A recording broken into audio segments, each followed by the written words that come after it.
There we go. Now we are ready to do the Ace Attorneying.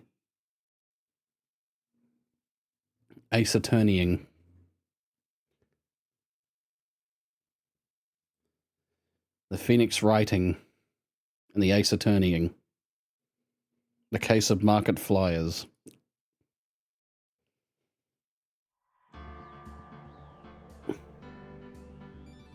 The case of Meerkat Triers.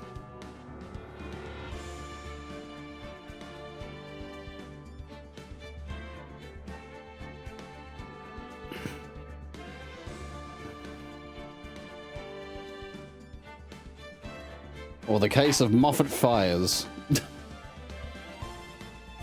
Okay.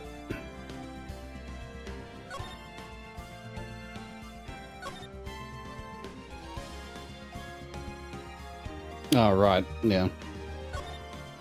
Well, here we go. January 8, 9:46 a.m. District Court, Defendant Lobby number 1. Good morning, Mr. Wright. Good morning, Maggie. So, what do you think is going to happen today, sir? Yesterday's session didn't go so well and ended in a giant mystery. That's true. And we still haven't solved a single part of it yet. Are you okay, Nick? Huh? Yeah, of course. I saw that little flash of doubt in your eyes. No, that wasn't doubt. That was, determination.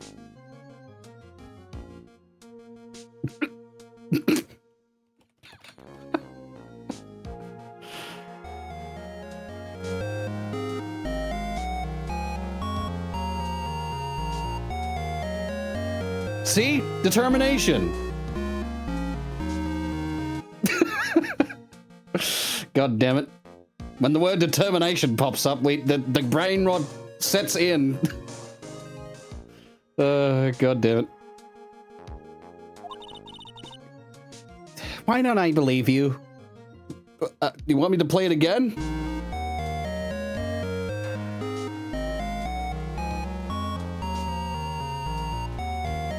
I can practically hear the words of Asgore in my head. Okay. Tell me to stay determined. All right. It's nearly time, Maggie. You'd better get going to the defendant's seat. Roger. Don't let me down, Mr. Wright. I'm counting on you. Hey, pal. Hey, Detective Gumshoe. Quit stressing Maggie out. She doesn't need that. How did you know she was stressed? I was watching through the doorway. Oh. You look like you lost the case already. Show a bit of confidence, will you, pal? Here, maybe this'll help. Huh? Have you taken up aromatherapy too? Not in a million years, pal. Don't tell me you don't remember this thing. Come to think of it, that doesn't look like one of those aromatherapy bottles. This is the small bottle that turned up in Trebian's kitchen a couple of days ago. Wow, look at all these little bottles. Oh, they're aromatherapy oils. He's got so many, they're overflowing onto the floor. Hey, wait a minute. There's one bottle that's different from all the others. Well, what do you know? And it doesn't have a label either. And it doesn't smell. We finally got the analysis results back from the lab. So, what is it? Is it the poison? I'm afraid not, pal. It's medication. Medication? Yeah, for ears. Topical use only, apparently. For ears? You mean... Yeah, it's the medication Glenn Elg was using for his ruptured eardrum. That was Glenn Elg's ear med... What was Glenn Elg's mirror... Fuck me. What was Glenn Elg's ear medicine doing in the kitchen?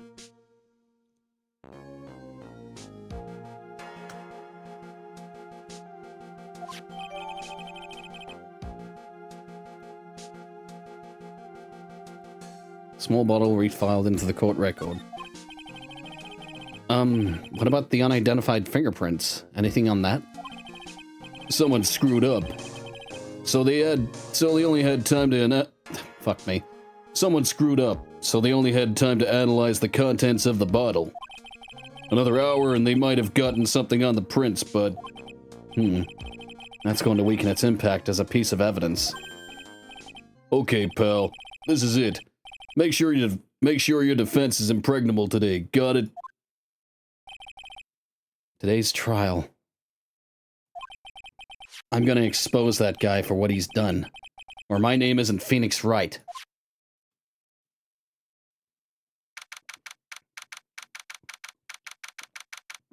I mean, true. He did steal his identity. So he has to prove that he is Phoenix Wright. And that the phony was the one that fucked everything up.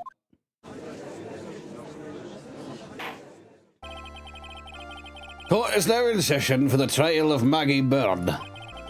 The defense is ready, Your Honor. Ready and waiting, as always, Your Honor. Very good. I will get underway at once. Yesterday we heard the testimony of Mr. Victor Kudo. He claims to have witnessed the defendant putting a powder into the victim's coffee. However, the witness's testimony was plagued with a number of problems. The mark on the rim of the cup shows the victim drank from it with his right. The mark on the rim of the cup shows the victim drank from it with his right hand. But according to the old man's testimony, he picked it up with his left hand. Thank you, Mr. Goddard. Thank you, Mr. Godot. Furthermore, according to the witness's account, the victim was listening to the radio with an earpiece in his left ear.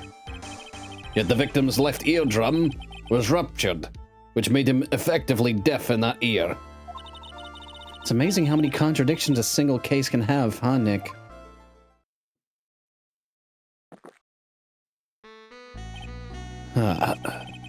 Allow me to enlighten you, Your Honor.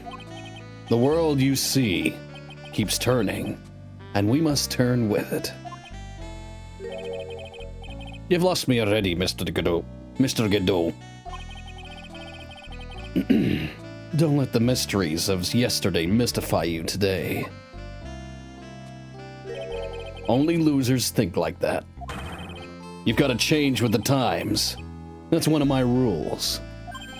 Are you implying that you've resolved these contradictions?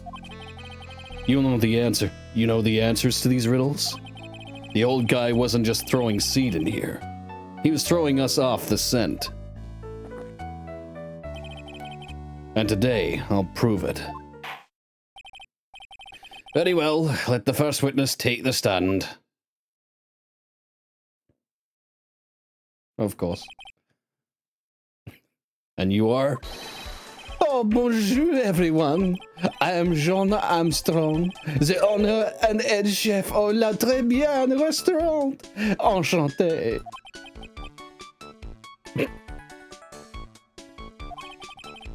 Forgive me for asking, witness, but are you a woman? Oh la la, monsieur. As you can see, I am la père and père gentleman, no? On the day of the why do people keep fucking like why do people keep confusing him? Oh my god. Anyway, I suppose the judge is, you know, he's an old fart and his eyesight isn't exactly the best. On the day of the incident, you were in Très Bien. You were in Très Bien's kitchen. You were in Très Bien's kitchen. Isn't that right? With you, monsieur. Everything feels right.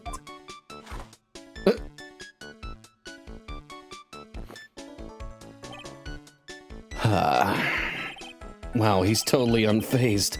Doesn't anything intimidate this guy? Very well, your testimony, please, witness. Please tell the court what happened that day at Très Bien. Oui, volontiers.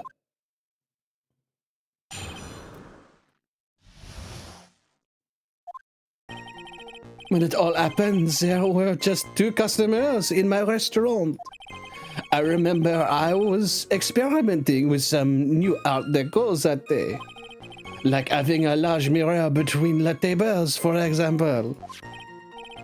Oui, perhaps that is what the old man was looking at. The cup, the earpiece, and the glasses. He would have seen everything in reverse, no? A mirror?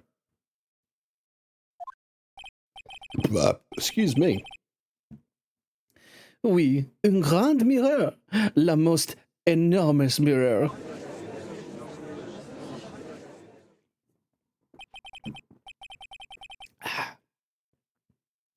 And suddenly, the mystery disappears.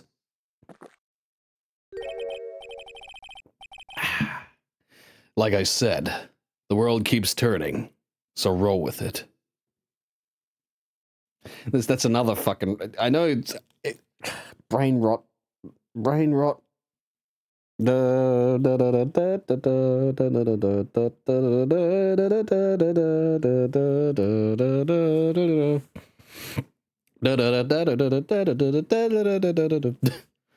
world turning. Fucking hell. Why is my fucking brain... I'm just gonna blame Blue for all of it.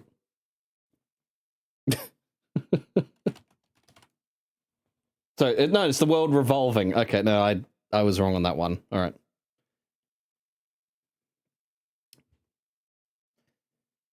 But still, I'm brain rotted. All right, anyway.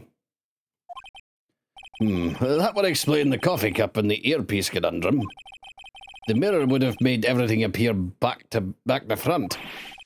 What the heck? It's way too early in the morning for this to be happening. What the heck? It's way too early in the morning for this to be happening to me. Now then, Mr. Wright, you may begin your cross-examination. I'm gonna check the fucking court record.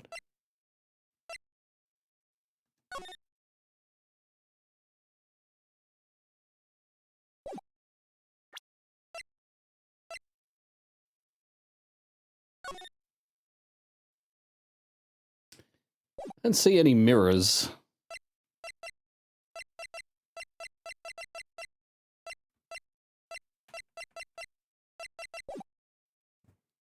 Now then, Mr. Wright, you may begin your cross-examination. Right. I think I already read that, but I got distracted. It all happens, there were just two customers in my restaurant. And who were the two customers exactly? Me, of course, the young man who died. And the other not-so-young man. You are referring to yesterday's witness, I presume? What about the other man Maggie says she saw at the table? Something tells me Mr. Armstrong isn't planning to disclose his existence. We need some hard evidence before we can bring him up, don't we? I guess I'll just have to try a different approach for the time being.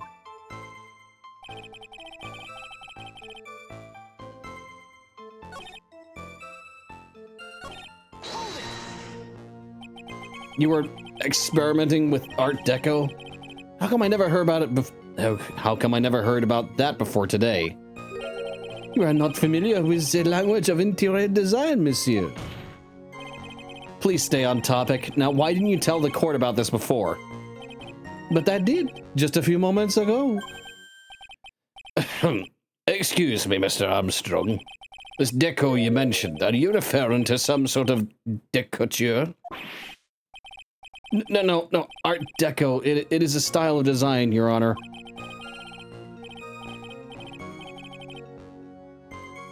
Decorature. Decorature. I've heard that word before, and it's usually like in... It's usually in reference to fucking food.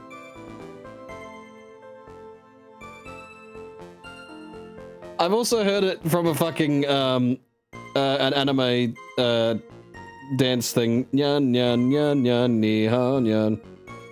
Gorgeous, delicious, decorature. Is so stupid. Like, I was like, what the hell is decorature? Decocha.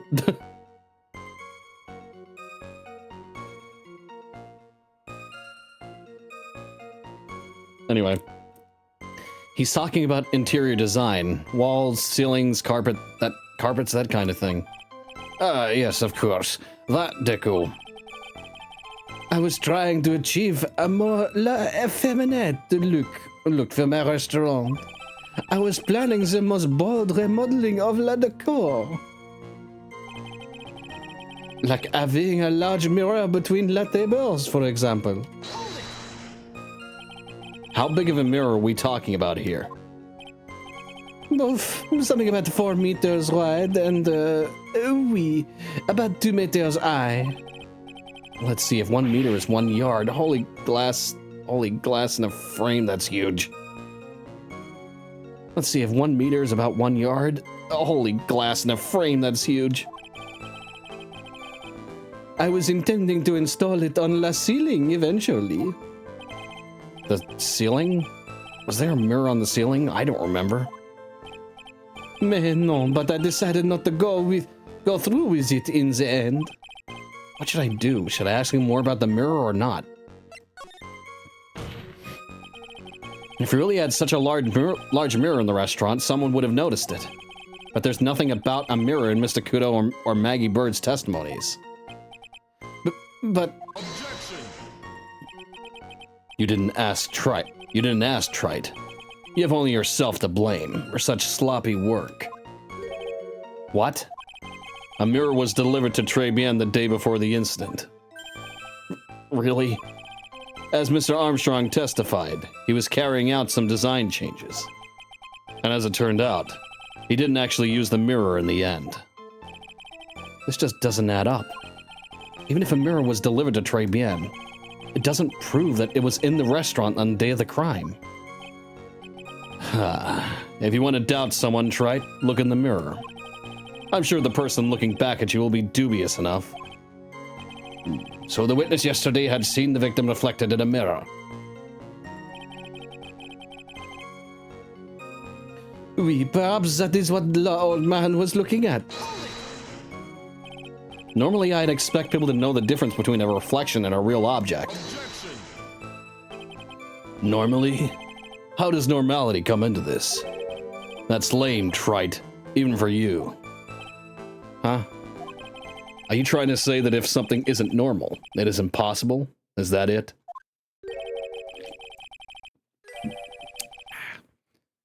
Where does that leave porky-headed lawyer and the top-knot? Where does that leave the porky-headed lawyer and the top-knot chick over there? And the ungodly cool guy with the mask over here? Well, Trite? Not the hair. I do not have a top knot. Mr. Godot is correct. A lack of normality is no basis for discounting an argument. Bien, logic as one la day.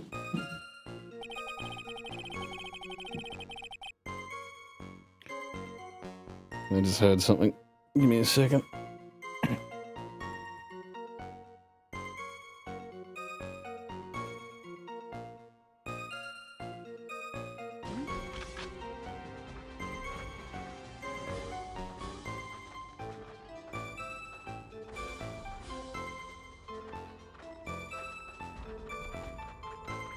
Okay.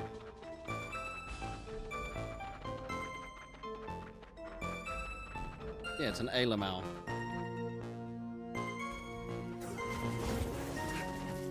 Show me your skill. Right here, BD.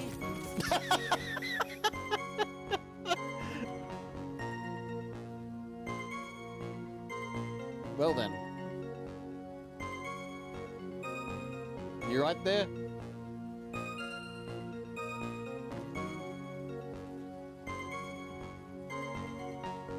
You okay? You need help?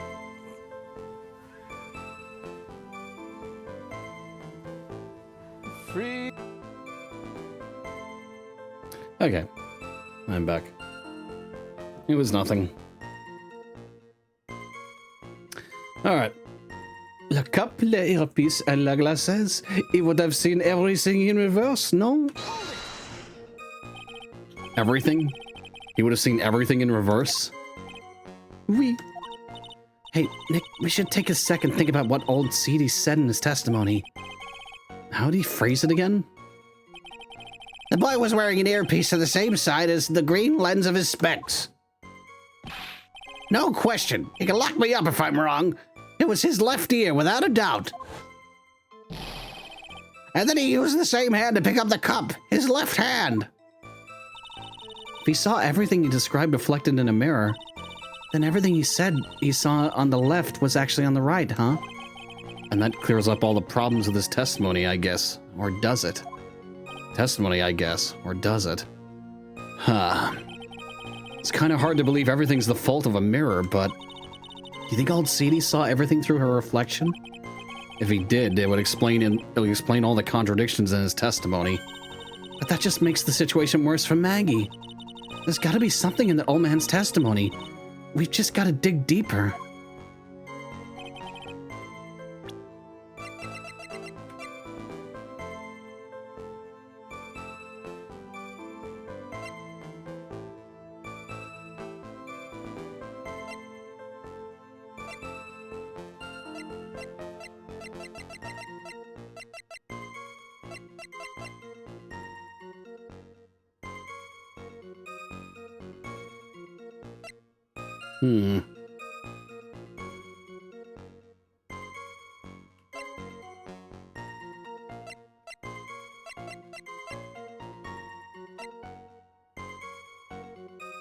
Excuse me.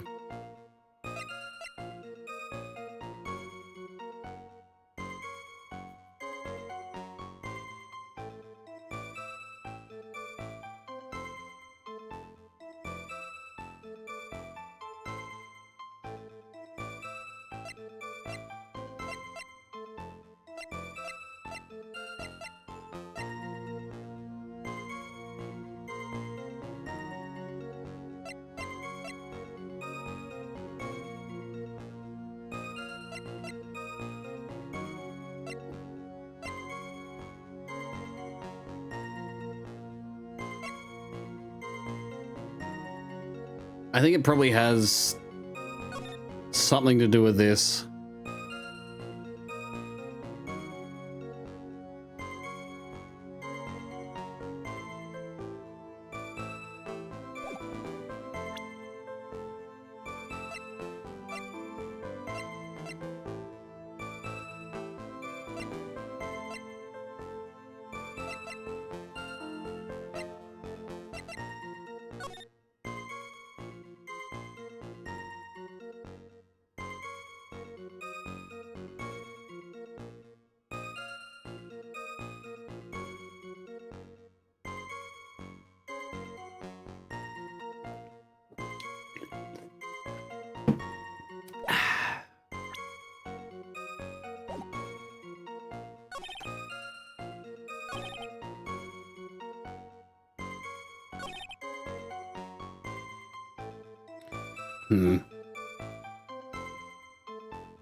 I'm not too sure.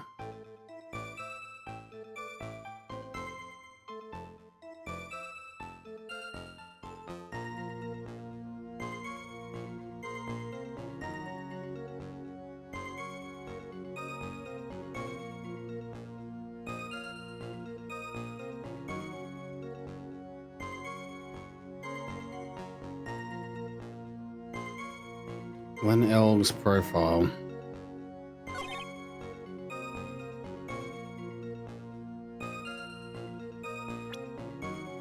Apparently, yeah, I was just... okay, so why...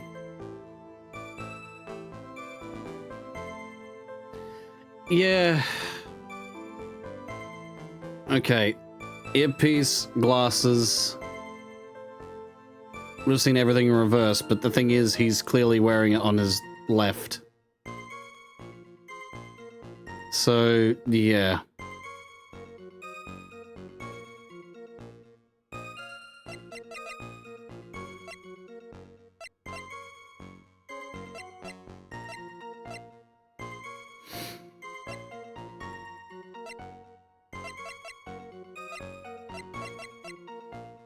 You know, I find it quite hilarious that I am currently the same age as Dick Gumshoe.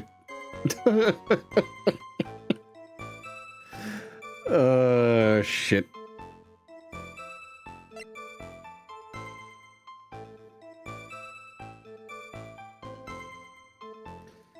Alright. Well, apparently that, which I guess makes sense. The coffee cup, the earpiece, and the HMD. Let's think back over Mr. Kudo's testimony for a second, shall we? The boy was wearing the earpiece on the same side as the green lens of his specs. No question, you can lock me up if I'm wrong. It was his left ear, without a doubt. So to summarize, we were told both the HMD and the earpiece were in the victim's left side. Now, Mr. Kudo saw all that as a reflection in the mirror. It means both the HMD and the earpiece were actually on the victim's right side. Exactement. You see, monsieur, now that you think about it, it is not so hard, no? Unfortunately, that's where we run into a momental. Unfortunately, that's where we run into a momental contradiction with the facts. If Mr. Kudo really did see everything in a mirror, why is it that the HMD is now on the wrong side of the head? Order! Order! Mr. Wright is correct. If the witness genuinely observed the victim reflected in a mirror, then we would expect the victim's eyepiece to have been over his right eye.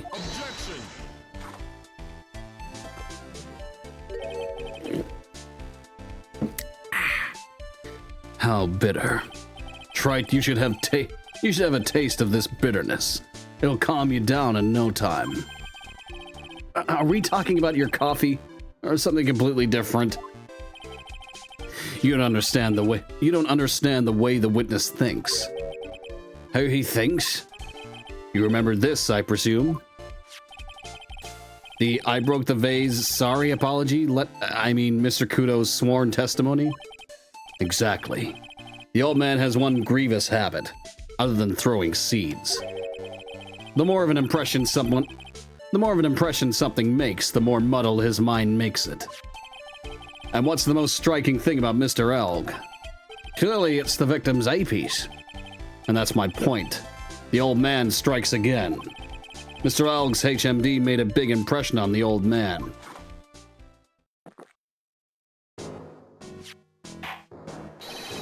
I saw the earpiece and those newfangled spectacles he was wearing. Oh yes, they were both on his left ear. Do you hear? His left ear. Huh. Well, Trite. That's the worst but best impression of Kudo ever.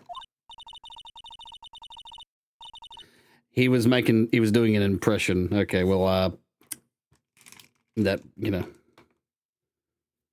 there was no indication.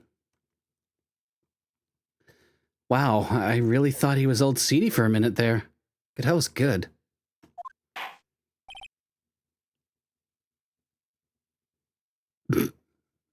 It's funny because it's like, that was the worst impression. It was just his own fucking voice. Oh, God. Okay. Enough. I must agree that yesterday's witness was irresponsibly rash in much of his testimony.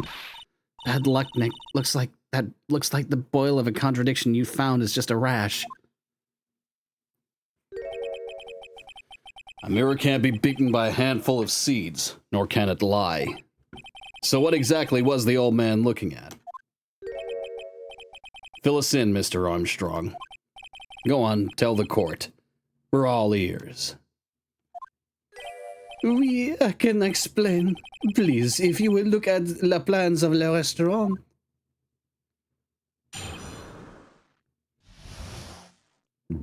Excuse me. Alors, is everyone sitting comfortably? La mirror was in the middle of the restaurant, dividing the two halves. What a stupid idea. There is only one seat from which you could have seen an image of la victim. That was la seat at the table next to la victim's. That was where la old man was sitting. After the terrible incident occurred, I moved la mirror so it was not in the way. But naturally, I did not touch anything else. I see no problems with that, with the explanation we have just heard. On the table next to the victims, Mr. Kudo could have seen the victim in the mirror. How convenient! What a naughty little coquet I am, confusing all the men like this. Don't worry about it. We can keep up, except for the guy breaking out in a cold sweat over there again. I hate that guy. You said you didn't touch anything else apart from the mirror. Are you quite sure about that? Volontiers, of course.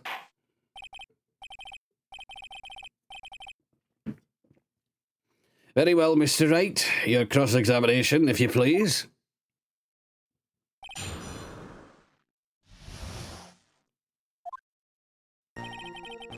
La mirror, it was in the middle of the restaurant, dividing the two halves. So run this by me again. The mirror was here, correct? Oui. We? Really? Because I know if I were you, I wouldn't have put a mirror there. It would be in the way. Look who's talking, trite. Huh? You're obstructing my view, among other things. But this is my seat in the courtroom. Trebian's charm is that it gives you the impression that you're the only customer. Temporarily placing a mirror in that spot would hardly be in the way. Unlike you, trite. I tell you, monsieur, la mirror was there in the middle of the restaurant.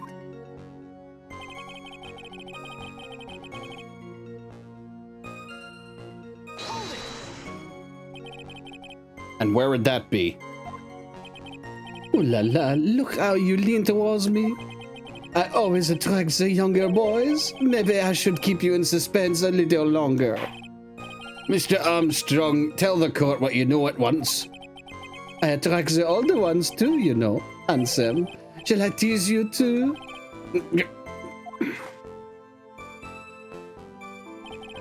I'm already seeing a very hot someone, so I'm afraid you'll be waiting for a long time.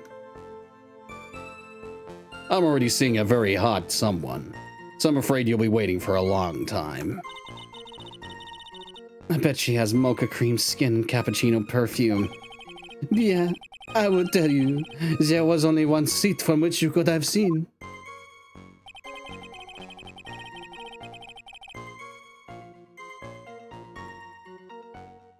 Blah. So why can you only see the victim from that particular seat? Mais, monsieur, it is obvious, no? If you look at la plans, you will understand. La victim would have been reflected in la mirror like so. If you are sitting at la table next to him, you would see everything, no? So that's the seat old Sadie was sitting at. So that's the seat old Sadie was sitting in on that day. When the poisoning happened, the old man was sitting at the table next to the victim. Why does that seem kinda odd?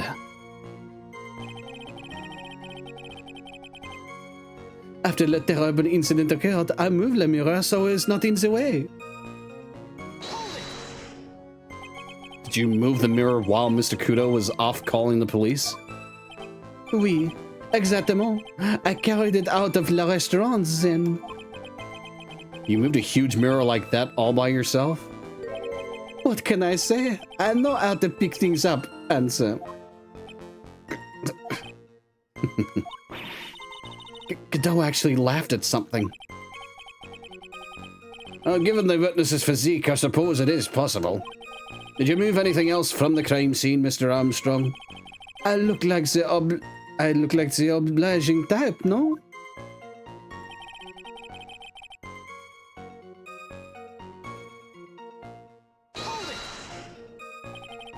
Are you sure about that? I touched nothing except la mirror. Mr. Wright, is there something the witness has said that doesn't match the crime scene? Yeah, there is. I just can't put my finger on what exactly. Suffering from a case of heartburn, Wright? Oh, I have just this thing for that. An oil with golden Frankensteins.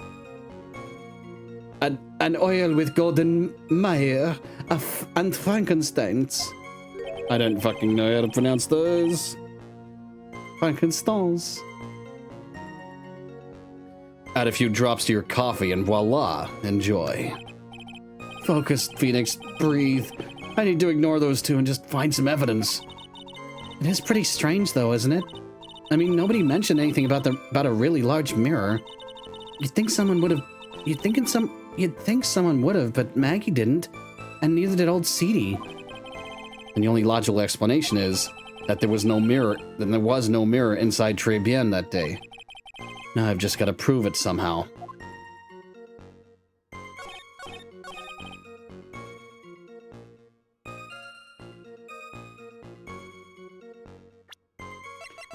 I think...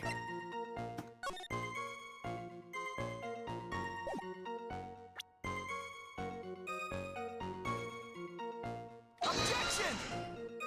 God damn it.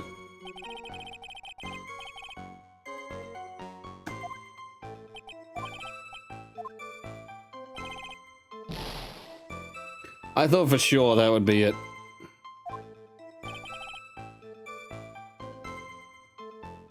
Alright. What actually is it then?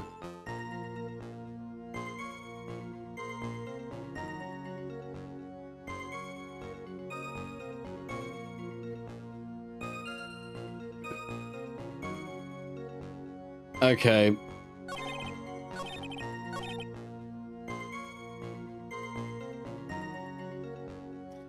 Okay, it's that statement. Alright.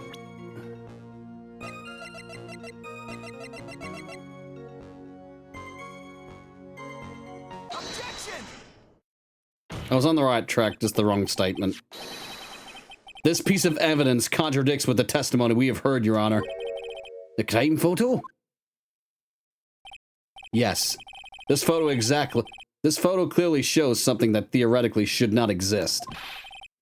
What on earth do you mean by that, Mr. Wright? Should not exist? Huh. Sounds like you're describing yourself, Wright.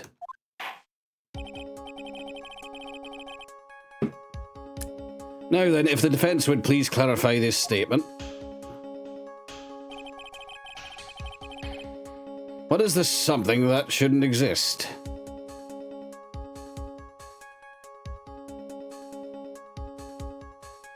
Then again, if he was sitting here, why is the vase not broken?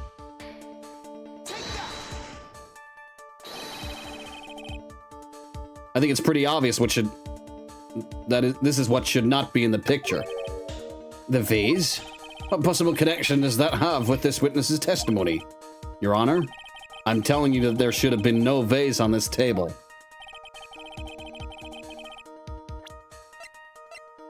I mean, yeah, this...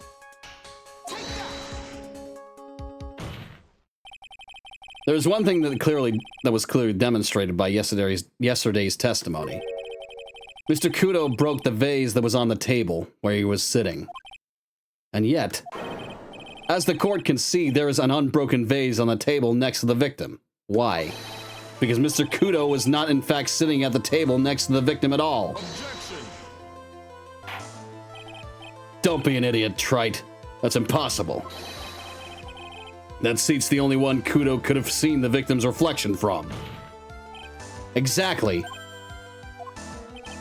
There is only one conclusion we can draw from this contradiction. There was no mirror in Très Bien that day. Your testimony, Mr. Armstrong, is an elaborate lie.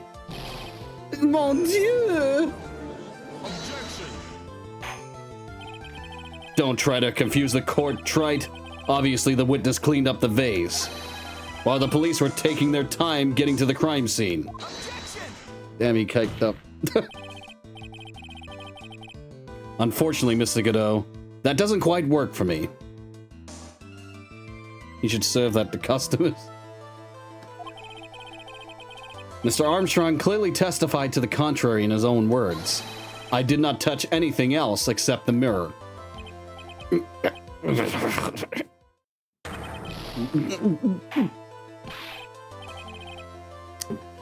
Well, witness, what do you have to say for yourself? I was right. There was no mirror in the restaurant that day.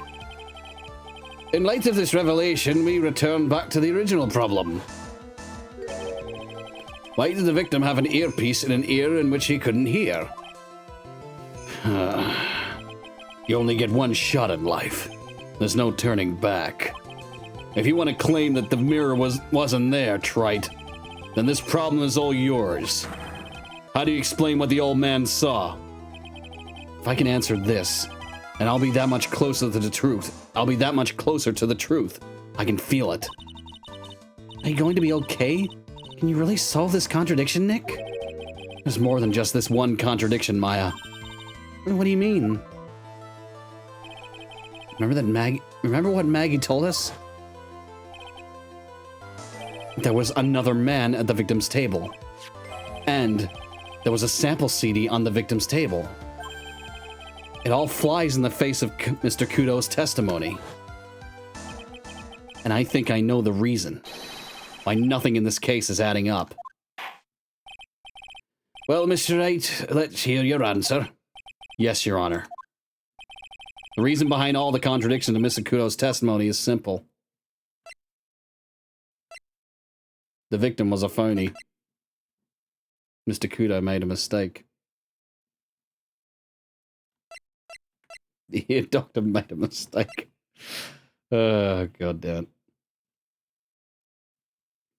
The victim was a phony. No, I think Mr. Kudo made a mistake. Clearly, Mr. Kudo made a mistake. Mr. Trite, you're the one who brought up all these contradictions. And if you're trying to tell us the old man just made a mistake, we can wrap this case up right now with a guilty verdict. How about it, Mr. Wright? Should I just declare your client guilty? Is that the best you can come up with, Nick? I'm sorry, Your Honor. I was the one who made a mistake. I'll give you one more chance, Mr. Wright. Think carefully before you answer this time. Everyone had their eyes closed. The victim was a phony. I better save just in case. It's already fucked up the, already fucked up all my chances.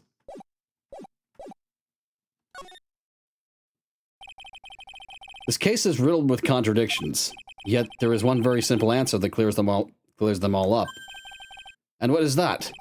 The incident Mr. Kudo witnessed and the incident the victim experienced were two completely different events. What? So I thought the mistake would lead to he saw another person. Yes, the victim that Mr. Kudo saw wasn't Mr. Glenn Elg at all. It was an imposter, a phony pretending to be Mr. Elg. Obviously, unlike the victim, there was nothing wrong with the imposter's left eardrum. That's how he ended up wearing the earpiece in his left ear by mistake.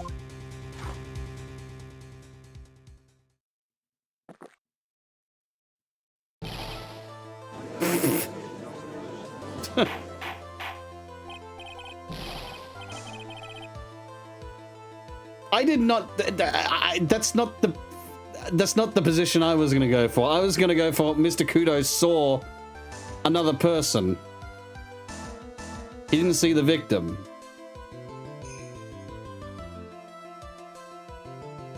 Order! Order in the court! Settle down or I'll clear the courtroom! Quiet, Gramps. Why don't you clear out of here, huh? What did you just say?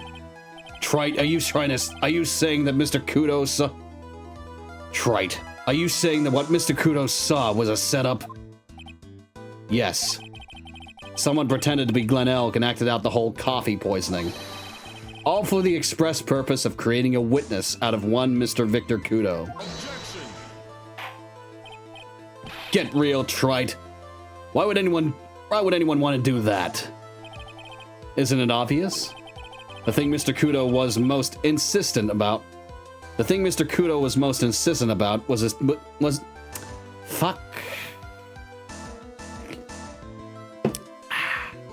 The thing Mr. Kudo was most insistent about in his testimony was the serving girl brought him Javachino, but she put something in it. That's the serving girl right there. That's the serving girl right there in the defendant's chair. I remember her well. It's so hard to believe, but there was one and only one reason to show Mr. Kudo this fake poisoning.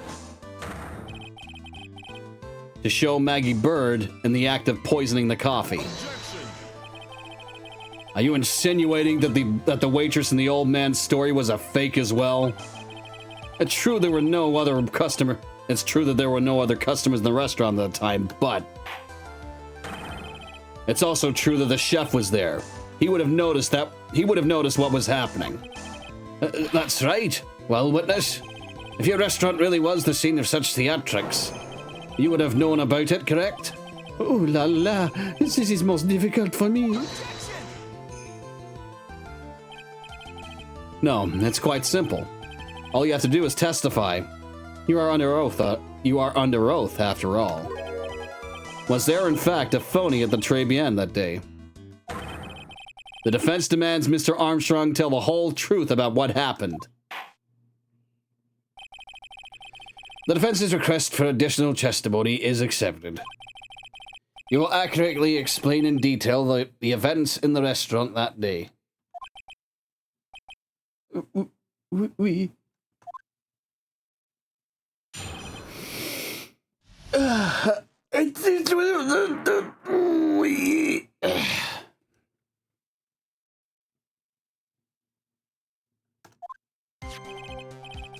La victime, Monsieur Erg, he came to my restaurant alone.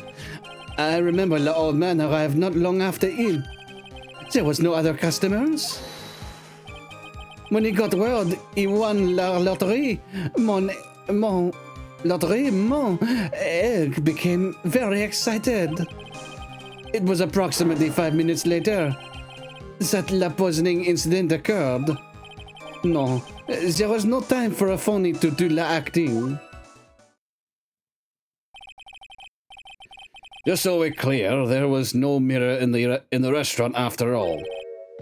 Je vous demande pardon. Forgive me, Your Honor. I lied because I wanted this mess to be cleared up quickly.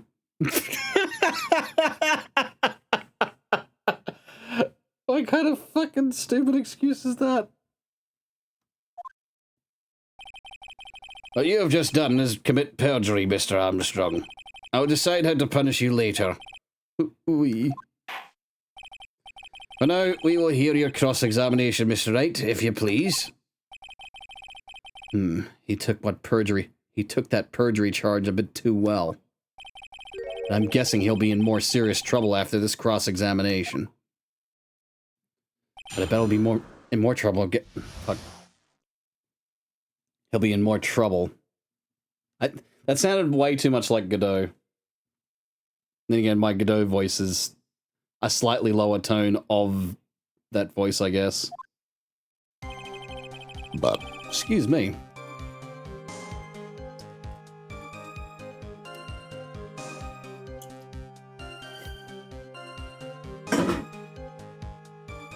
Spank him.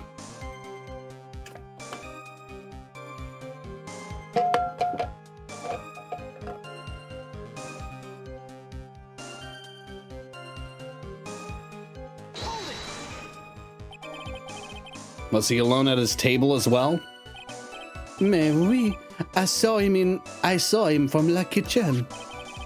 Yet the defendant, Miss Bird, remembers it differently. Differently. What the fuck? Differently. She swears there was another man at the victim's table. Unfortunately for you, Trilogy. Yesterday's witness also testified that the victim was alone.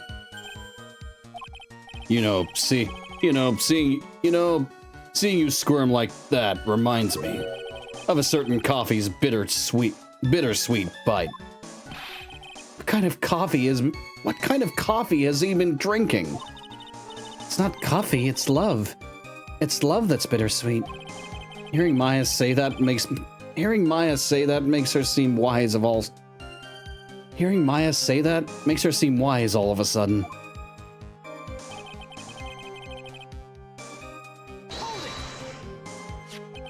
By old man, you mean Victor Kudo, correct? Oui, it comes often for my special coffee. I drank your coffee once, Mr. Armstrong. It's special, I'll give you that. It's worth a sip just for the experience. Oh, you make me so happy, monsieur. You are most welcome anytime. I said it was worth one sip, and nothing more. So old Mr. Kudo arrived at the restaurant around the same time as the victim. Maybe I should ask about his arrival in more detail.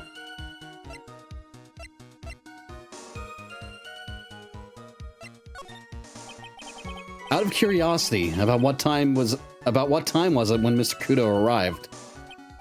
Oh, no, I cannot remember, monsieur. I believe we were told by a witness yesterday. The crime was reported at 2:25 p.m. by a kind of scary old man, sir. Does that perhaps jog your memory, witness? The incident happened about 20 minutes after he arrived. So the victim must have arrived between 2 p.m. and 2:10 p.m., no? But... just after 2, huh? Excuse me.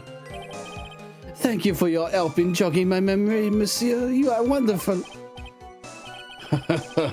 I can't sit here all the time and do nothing now, can I? The time of day will be added to the witness's testimony. Oui, monsieur judge. Everything I do it for you.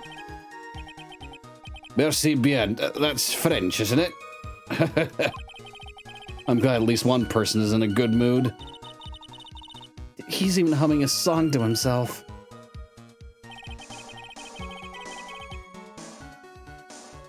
I remember the old man arrived not long after him, just after 2 p.m. Are you absolutely sure about the time? When I think really hard, I am sure it was just after 2, oui? It is the time I stopped serving the lunch menu. Quite right. I always break for lunch when the restaurants are serving their specials. I've been known to wind up a case early just to make it on time. I guess you should never get between a hungry judge and his lunch. Oh, would you look at that? It's almost lunchtime already. Witness, get on with your testimony, please.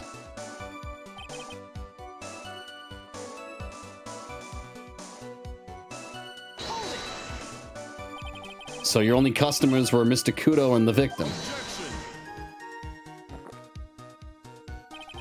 How many times do you need to ask the same thing, Tried? You never catch me drinking the same blend twice.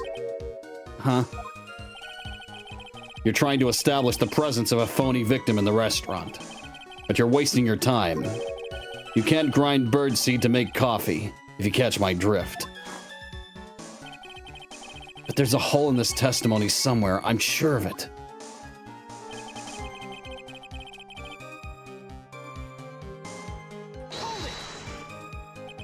Did you see him? No, I was in the kitchen, but I heard him. I remember him shouting, "Yes, $500,000. Presumably the defendant heard that too. Then, correct? Maggie? She looked like a poor little frightened dove. And what about Mr. Kudo? The old man choked on some bird seeds that got stuck in his throat. It seems we now have yet another incident on our hands.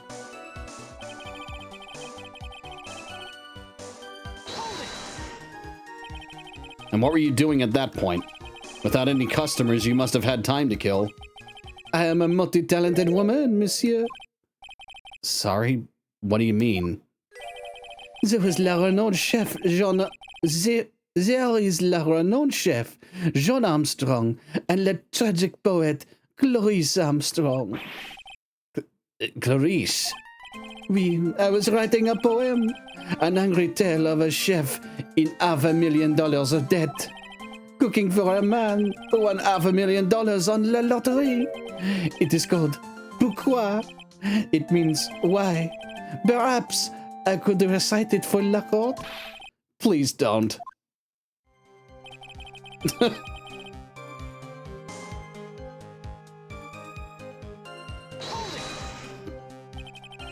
You mean you contacted the police as soon as the incident occurred? I asked the old man to call from la payphone. By your own argument, trite. The purpose of this phony victim's performance was so the old man would see it. In other words, once the incident occurred, this opportunity would completely disappear.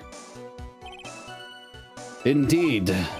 Bien. It seems la shadow of doubt has been lifted, n'est-ce pas? I guess Mr. Armstrong is connected to this case, huh? Absolutely. Someone was impersonating Mr. Elg, and I refused to believe he was oblivious. He was there the whole time after all. If you're right, wouldn't Maggie have noticed too? She fell unconscious when the incident occurred, remember? Oh, you mean that's when the phony stages act? We'll know for sure once I find a hole in his testimony. Once I find a hole in this testimony.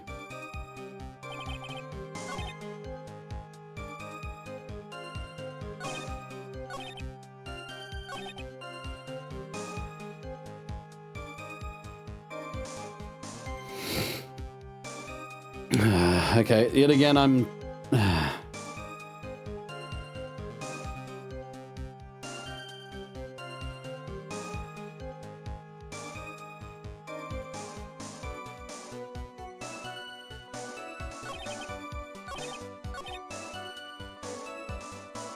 Oh my god, okay. That. I'm like radio flyer. That. Fuck, I forgot we got this. God damn it.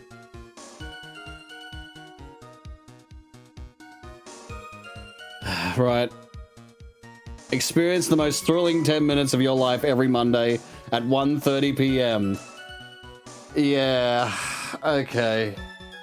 God damn it, I forgot we got that.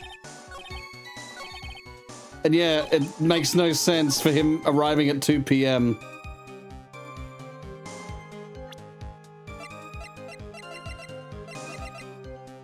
Objection! I'm afraid I've finally got you, Mr. Armstrong. Quoi? What do you mean? At the time in question, the victim was listening to the radio in his earpiece. The show he was listening to was Millionaire Radio. Each week, they announced the winning numbers of the $500,000 lottery ticket. Oui, that must be la show, non? La show, non? Elg was listening to? I can't see any problem with this testimony, Mr. Wright. I wonder. You say the victim arrived at your restaurant after 2 p.m., correct? Oui, I am sure of it. I remember it perfectly now. I know it was that time because I had just finished serving the lunch menu. Get to the point, trite, if you have one. That show is broadcast live at 1:30 p.m. And it claims to be the most thrilling 10 minutes of your life. It's on the air at 1:30? Now, supposedly the victim made some noise when it was announced that he had won. And yet, I don't believe his cry of joy could have occurred at 2.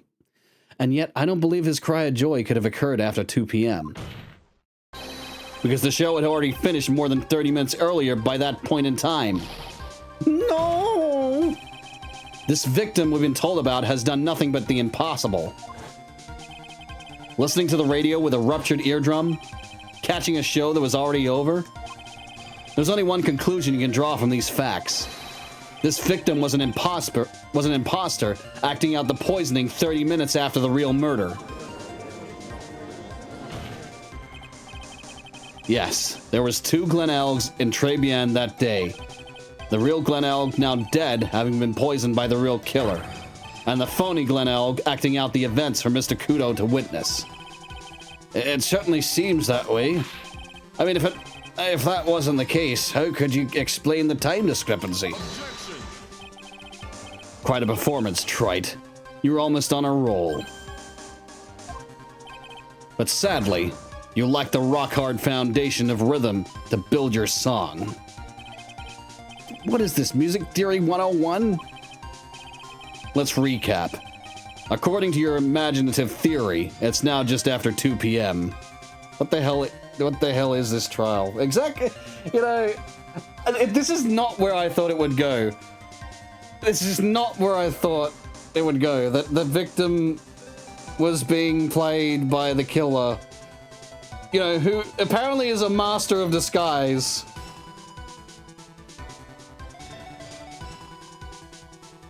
You know, that fooled everyone fucking, you know, a month earlier.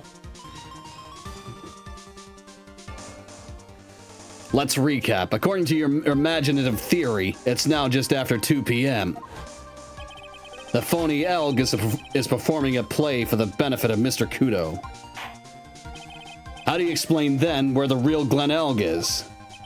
I don't believe I have to spell this out for the court. However, at that time, the real Glen Elg was already dead. That's certainly the obvious conclusion.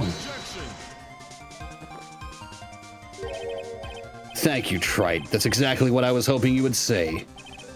What? Now, I presume you can prove this theory of yours? Can you explain where the missing corpse went to? The missing corpse? According to the old man's testimony, there was only one customer there. If that customer is the phony Glen Elg, then where did the killer hide the body of the real victim?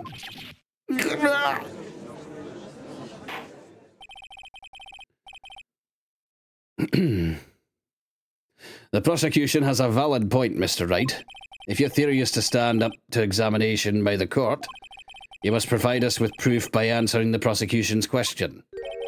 Where did the killer hide the body? Yes, Your Honor. No conjecture, Trite. Let's hear some facts for once.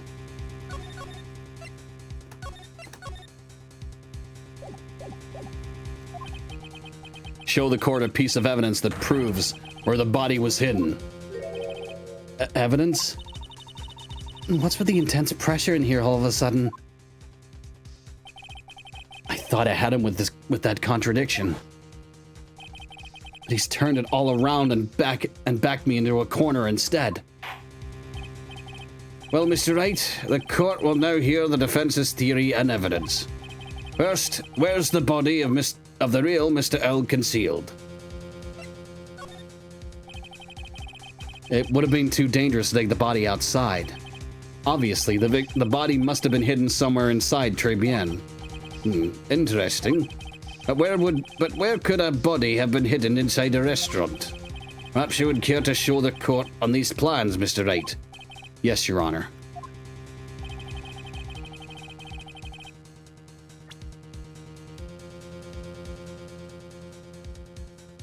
It has to be the kitchen. The body was hidden here. I see. Nice supposition. But the real question is, can you back it up? Where's the evidence that proves the body was hidden in that location?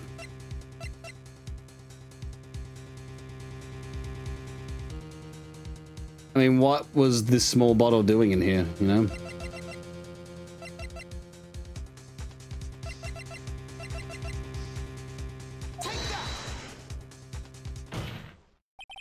Mr. Armstrong, do you recognize this bottle? No. I've never seen that ugly bottle before in my life. I only use the very best bottles, monsieur.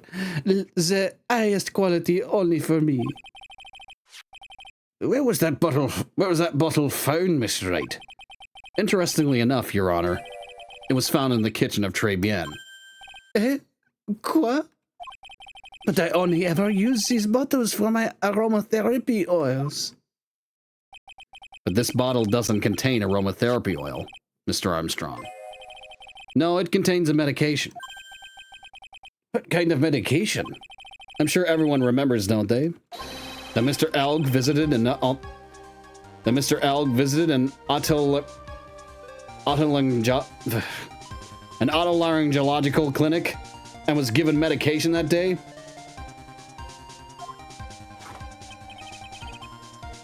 You can't be serious. The defense had the contents of the bottle analyzed, and I have the lab results here. The contents of the bottle matched the prescription that that was given to Mr. Elg. Mr. Elg's murderer hid the body in the restaurant kitchen, at which time this bottle fell out of the victim's pocket. Mr. Armstrong, when the incident occurred, didn't you say you were in the kitchen? Mon Dieu. Yes, you know what I'm about to say. Yes, you know what I'm about to say. It was you who hid the victim's body. You did a fine job pretending to defend my client, Maggie Bird. However, you were setting her up to take the fall behind the poor girl's back. No. Order! Order! This is an extraordinary development. Witness, did you murder Mr. Glenelg? Never. I could not do such a horrible thing. No. No!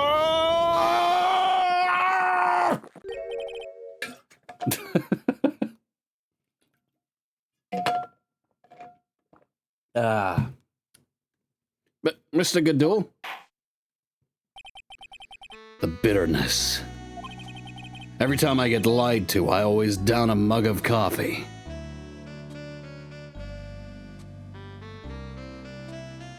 Every time you think Phoenix Wright trials can get any more shocking, the next always gets you. That's one of my rules. Do you have the slightest idea how many cups you've had by now? Then I like to do the same to the person who lied to me. I like to take them down within my empty cup. Listen up, chef. How about a brand new flavor in your ear, my H-deficient friend? My H-deficient friend? How about a brand new flavor in your ear, my H-deficient friend? Je vous demande pardon. Please, you must hear me out.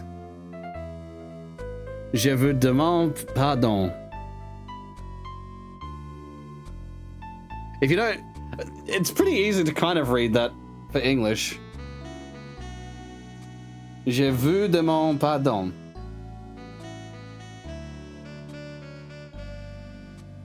I demand a pardon. I request a pardon. You know. I beg your pardon. Demand. Demand. You know.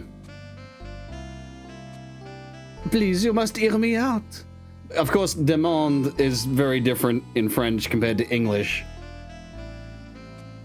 If you say demand, it sounds a little bit more like forceful. It's like, I demand this. It's like it's, you know. Ho the game. What? It is a trap. Listen to me, por favor.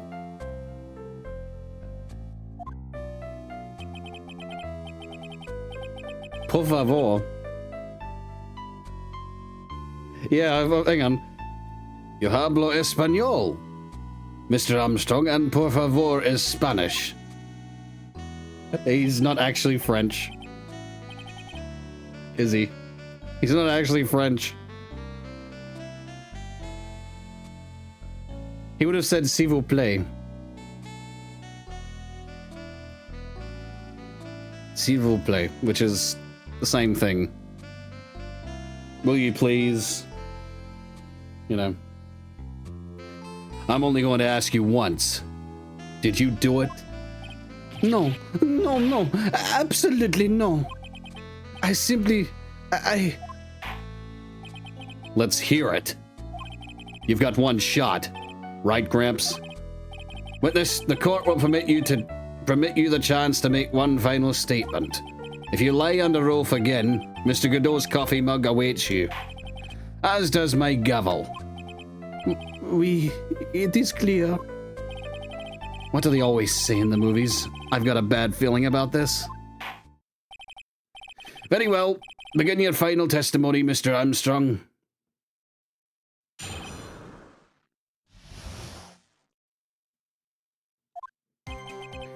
It is true. I hid the body in the kitchen. A man forced me to do it. I had no choice. I had to go along with him because there was a reason why I could not refuse. But I did not kill him. I swear it. You must believe me. You were forced? By who? I cannot say. Oh, I will be erased. Let's try a different question then. When Mr. Al died, was he really the only person at his table?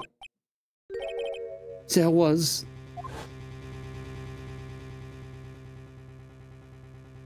There was another man. I knew it. Maggie was telling the truth. You may cross-examine the witness now, Mr. Wright. There's just one more thing I need to do. I gotta break this guy and get him to tell us the name of the real killer.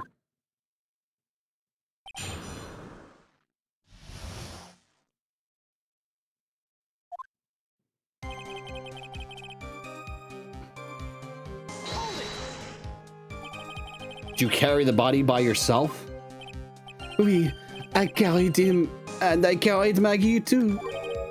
Maggie too? When she saw the victim collapse, she fainted. I could not leave her there. But why did you hide the bodies?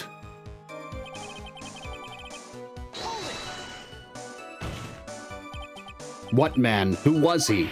No, I cannot say. I fear for my life. He's really scared. You just have to put the words in his mouth, Nick. Yeah, you're right.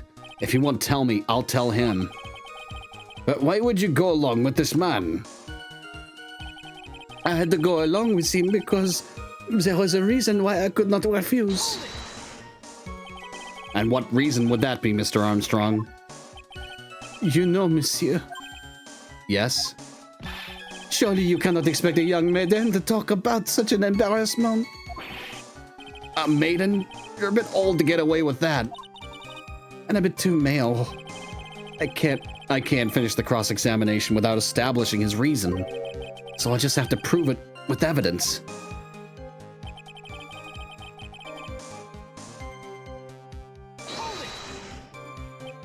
So, you're claiming that all you did was hide the bodies? Is that correct? Oui, that's right. If we are able to believe you, Mr. Armstrong, you must tell the court everything. You must make clear the identity of the man who ordered you to do this.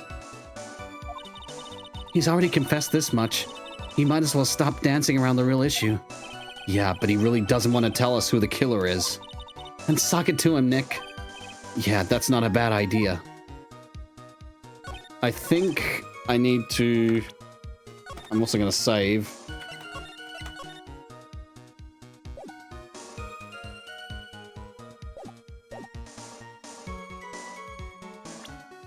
Where is it?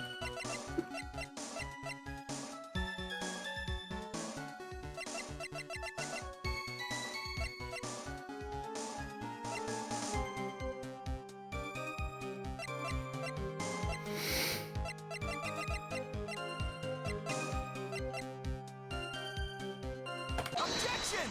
Yeah. That's the only thing that can be. You have a $500,000 debt, don't you? $500,000? Is this true, Mr. Armstrong?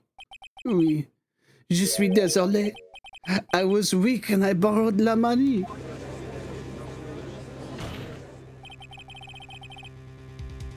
I borrowed the money. I mean, de monnaie. I'm Count de Money. De monnaie. Fucking history of the world. Man. Gotta watch that. I gotta watch that.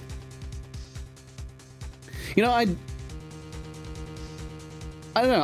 I need to have those the watch parties again. You know. Even though it was only like 1 or 2 of them, but I'd like to do them at some point. Just, you know,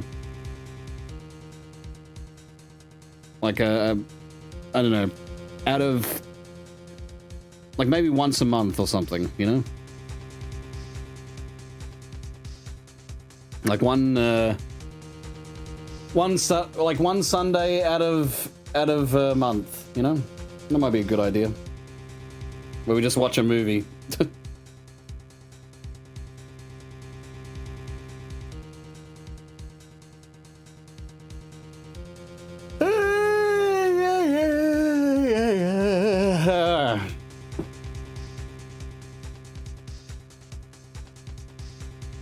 This is Mr. Armstrong's Achilles heel.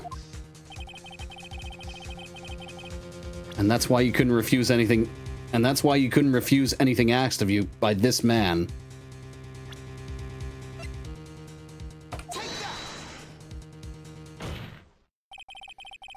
A $500,000 loan from a black market loan shark. And you had no way of paying it back, did you? That's why you were forced to do anything this man told. That's why you were forced to do anything this man told you. Oui, it is as you say. Mr. Armstrong, Le Tiger, he told me he was going to use my restaurant for a business rendezvous. On la day in question, he was meeting la victime to demand that he repay his loan.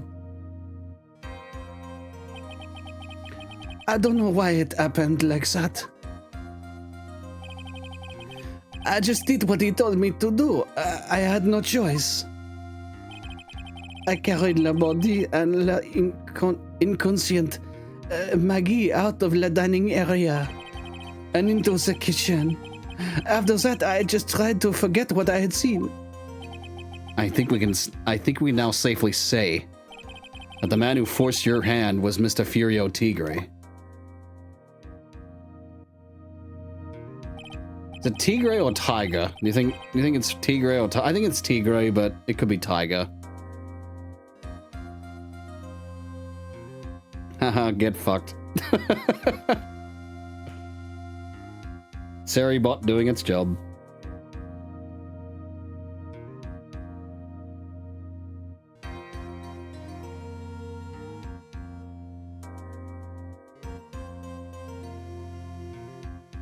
Anyway, I do have one further question for you, Mr. Armstrong. The poison and the lottery ticket that were found in the defendant's apron pocket, was that your doing as well? No, I knew nothing about that. Making it look like it was Maggie who had done it. It was... I was not... it is despicable. Despicable. It is despicable. Mr. Godot, you will summon this Furio Tigre as a witness. I doubt that can be arranged today, so we will adjourn for now. Proceedings will continue tomorrow.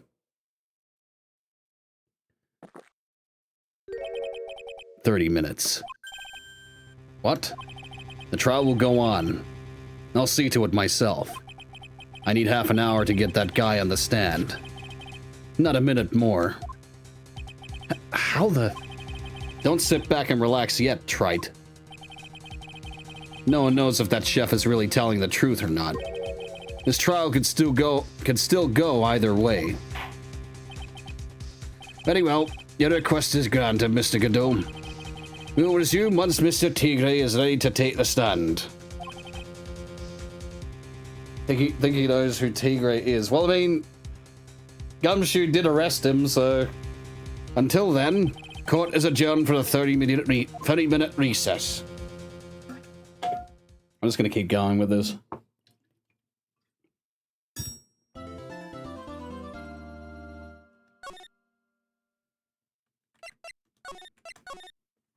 I have some nerds.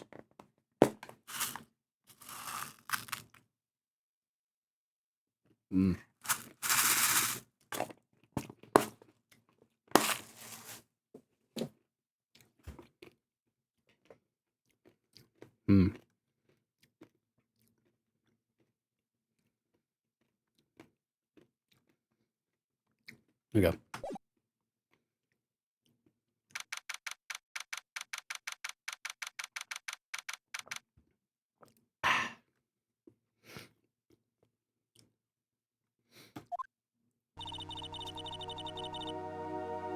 So we're finally going to see the tiger on the stand. We've almost got this case one now, Nick. I wish I could agree. Huh? When I cross-examined Mr. Armstrong just now, he said he was just doing what the tiger told him to. But Godot picked up on it, remember?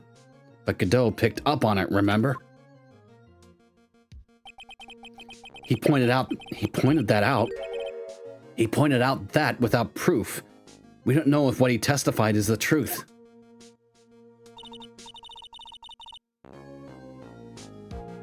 Tigre? El Tigre? Manny Rivera?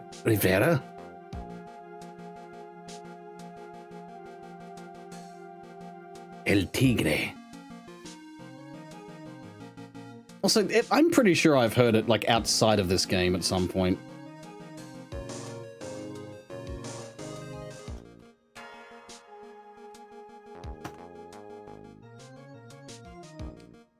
Ah, okay.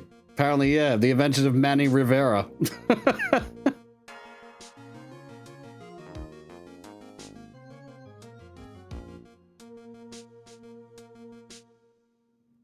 Yep. Mucha Lucha. What the hell's Mucha? What was...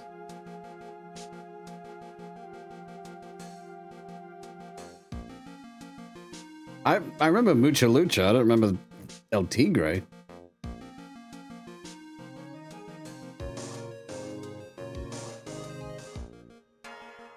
How do I not remember this?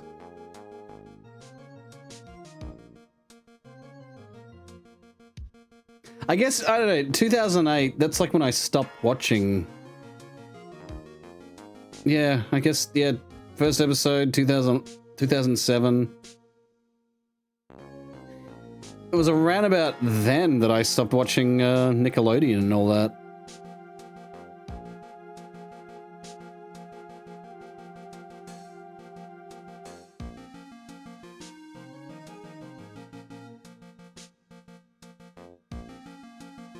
So I guess that's why I'd never really heard of it.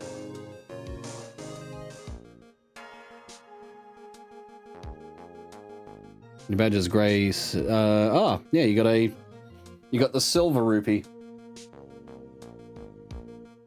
I think it's, you need 3 years for the gold rupee.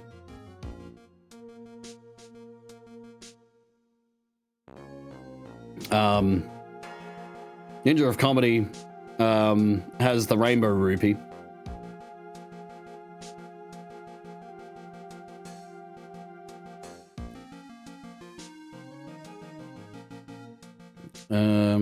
So let me just see again what the...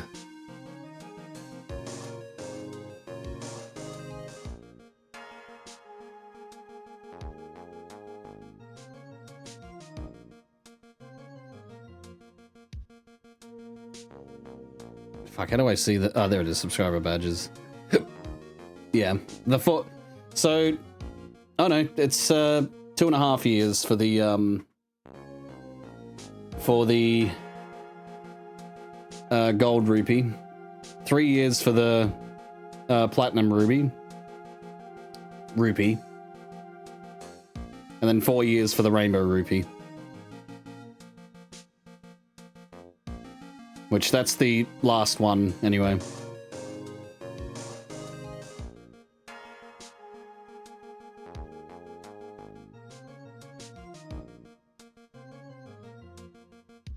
Anyway.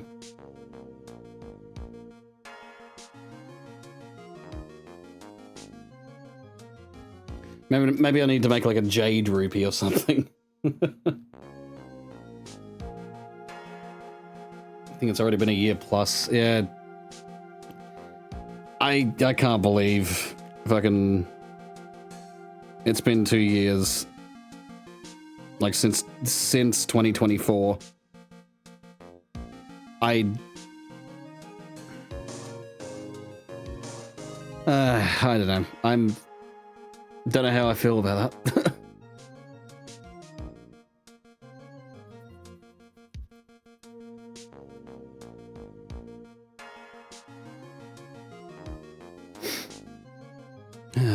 Anyway.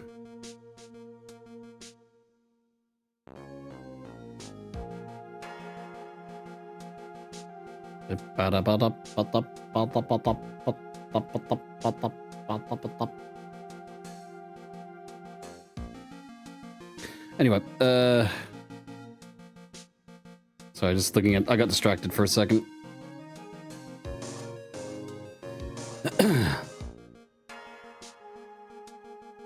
You mean, you think Mr. Armstrong was lying?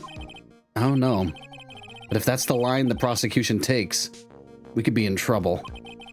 I get the feeling we don't have the case making evidence we're going to need. Hey, pal. Detective Gumshoe. What are you so jumpy about, Detective? Your hair's standing on your hair is standing on end. Hey, that's the pot calling the kettle black, little Miss Topknot. It's not a top knot. Never mind about the hair. Just calm down, all right? I can't stand still when I don't have a job to do. I kind of get wound up. Ugh. No kidding. You gotta have something you need me to do, pal. Anything. Well, hey, I'm gonna take a jog back down to the precinct. I could get some prints analyzed for you if you've got an hour. If you got an hour. An hour? The trial have reconvened by then. But Nick, we still don't have a really decisive piece of evidence, right? True. Without some kind of trump card to pull out of the bag, we're really stuck. You said you could get some fingerprint analysis done in an hour. You bet. In that case, would you mind checking the prints on this for me? Unidentified fingerprints, yeah. If you're going back to the station anyway, could you find out whose prints are on this? Oh, hey, that's the small bottle I gave back to you this morning, right? Yeah, I think it's time we solved the last mystery of who the prints on it belong to. Sure thing, pal. Actually, that's been gnawing at me too. Okay, I'll get this off to the lab right away. Just make sure you don't lose the case before I get back.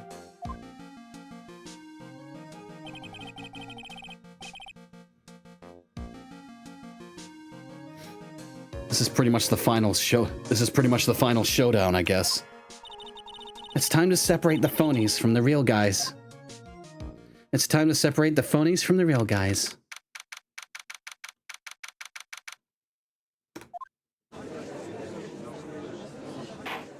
Yeah, funnily enough, it's almost that time in real life. Not the same date, but, you know.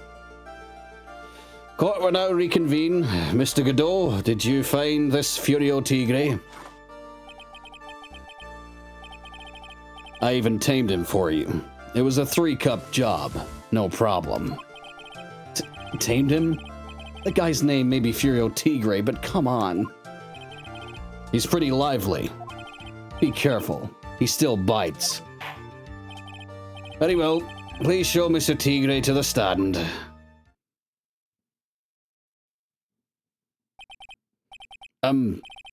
Witness, please state your name and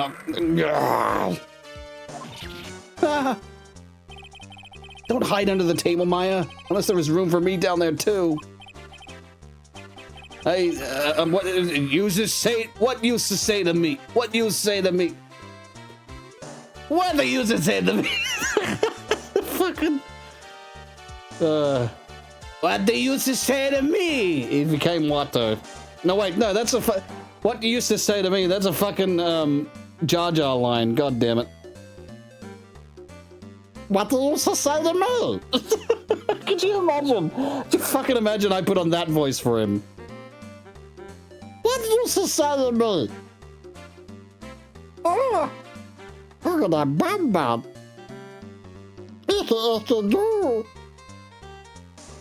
How rude. Okay. What you say to me? Nothing. I didn't say nothing. Honest. Who could have guessed that fear would induce a bad Brooklyn accent in the judge? I got business to take care of, you hear me? So who the hell called me into this hole? Was it you, Spiky? No, of course not. It was the judge. Your Honor? Oh dear, I seem to have dropped my pen. Where on earth is it? Don't mind me, just carry on with the proceedings as normal. That's it. We're doomed. Maybe you just didn't hear me. I said, who the hell was it that called me in here? There's no need to shout. We can all hear you. Well, he's not even scared. Not even fucking phased. I think Edgeworth would also be the same. What'd you say? There's no point struggling. You're caught in a snare. The restless snare of the law.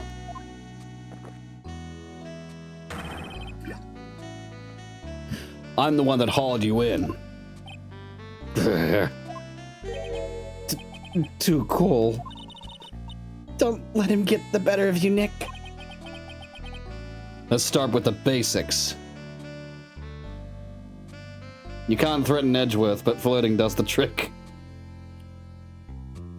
You thought the judge was going to ask why there was 2 Phoenix Wrights. I thought the judge was going to recognize him. At least. You know about the incident in question, correct? Incident? I don't know nothing about no stinking incident, masked boy. You mean you didn't attend the previous trial of Maggie Bird? Maggie who? I got more important things to do than watch courtroom dramas. Of course. Well, perhaps you could give us your testimony then. Please tell us about what you did on the day of the murder. Phoenix Wright. You was the one who set this up, didn't you? You was gonna regret the day you ruffled the tiger's fur. You hear what I'm saying? Maybe I should have brought a diaper with me today. Maybe I should have wore brown pants. Get a grip, Nick.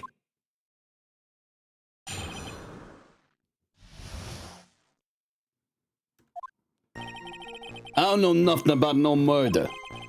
I was tied up with business in December last year. Spent all of my time in my office.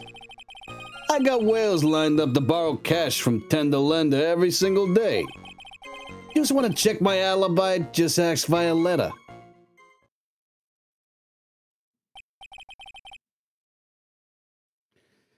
At last I found my pen. Very well then, Mr. Wright, your cross-examination. What is it? Please, witness, if you could refrain from shouting out like that. I know the kind of games that guy in blue plays. That lowlife ain't no lawyer. He just punches away at stupid details till he wins. Lowlife? Me?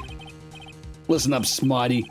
Every time you ask me something that doesn't relate to this case, I'm gonna bill you $50,000. And you's gonna borrow the cash from me. That's one loan contract I refuse to sign. I don't think it ain't gonna hurt when you tangle with the tiger.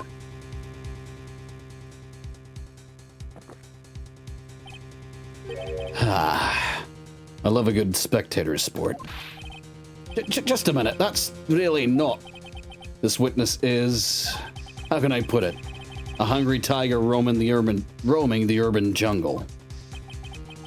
Get on his bad side and he'll bite everyone's heads off. Yours too.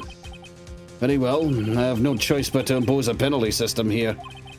You'd better be listening. I said I got business to take care of. Big business. Yeah, but yesterday you threatened me.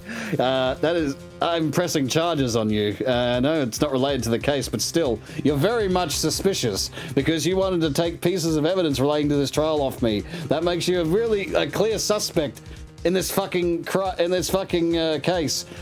Now, Your Honor, I request that you don't give any penalties out because he's clearly the fucking suspect He's clearly the fucking murderer. He's threatening everyone in this goddamn courtroom. He's threatening the judge. I'm surprised you didn't throw him out and put him in fucking jail for contempt of court. Why aren't you throwing him in contempt of court, Judge? You useless cunt. What was that? No, I said you looseless blunt. You're looselessly blunt. I'm not sure what that means, but it makes more sense than Godot's Godot's proverbs. His coffee analogies. If I don't split now, I ain't gonna catch my bus. The court will impose a penalty for any irrelevant pressing of witness testimony. Keep that in mind as you begin your cross-examination, Mr. Wright. Yes, Your Honor. You can do it, Nick. Come on out from under there already, would you? Would you, Maya?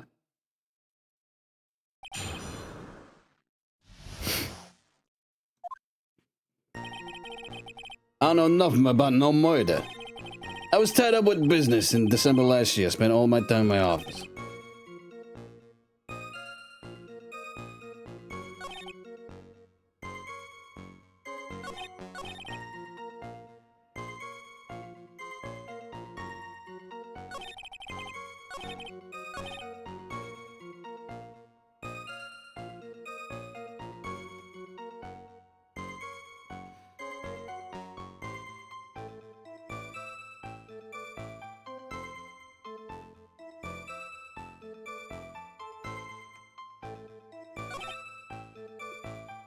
Okay, I gotta press him here, apparently. Are you sure about that? We're talking about 1 month ago, you know.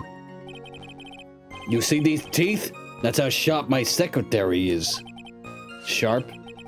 Is he talking about Viola Cadaverini? Is he talking about Viola Cadaverini? She writes everything in my scheduler. December, mainly in the office. That's what it says. So that's where I was. It seems like a rather sketchy schedule. There he goes again. What the tiger did all December isn't the issue. What's important is what he was doing on the day of the murder, so now what?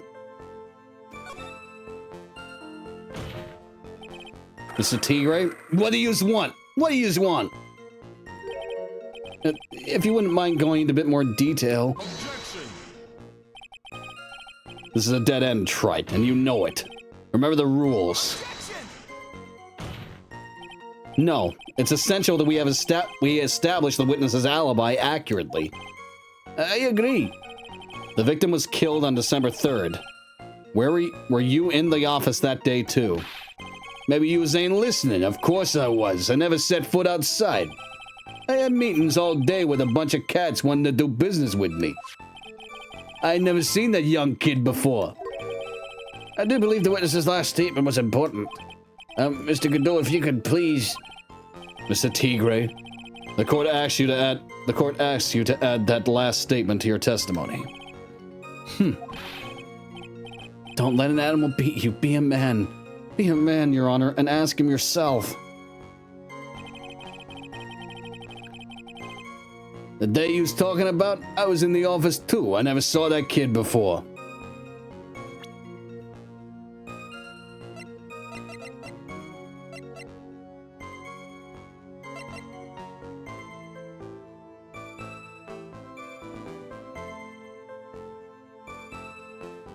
Before I do that,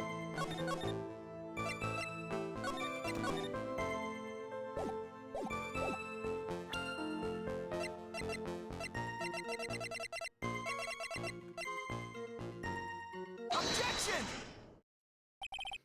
Mr. Tigre, you claim you didn't know Mr. Glen Elg, but it appears that Mr. Elg knew you. What? Mr. Elg left this little note on his calendar. Meet with the tiger. And the date? December 3rd. December 3rd? That's the day of the murder. So, Mr. Tigre, I submit that you did indeed know one Mr. Glenelg. Because on the very day of the incident, you met with him.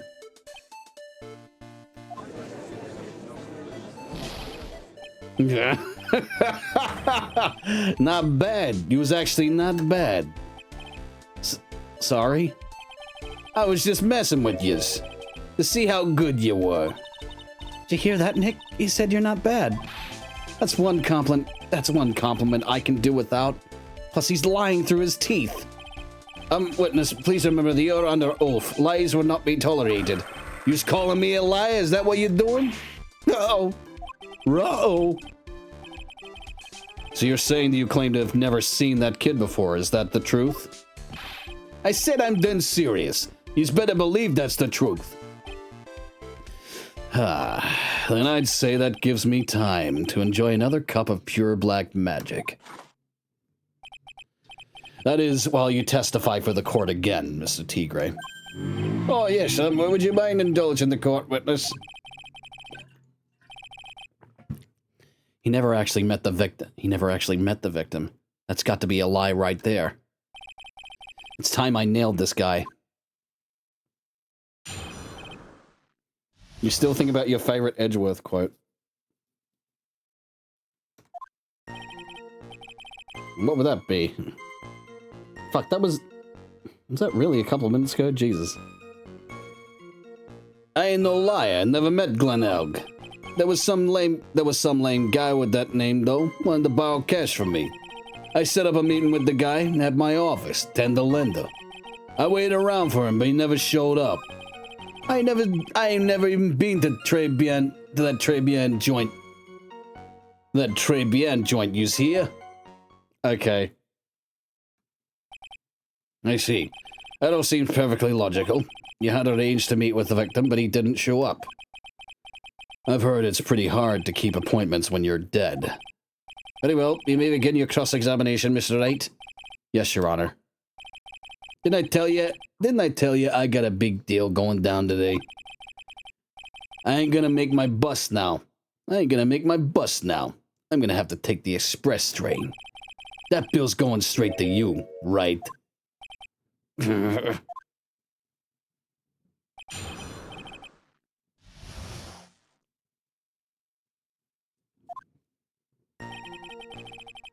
wonder what his name is in Japanese. I'm gonna find this out.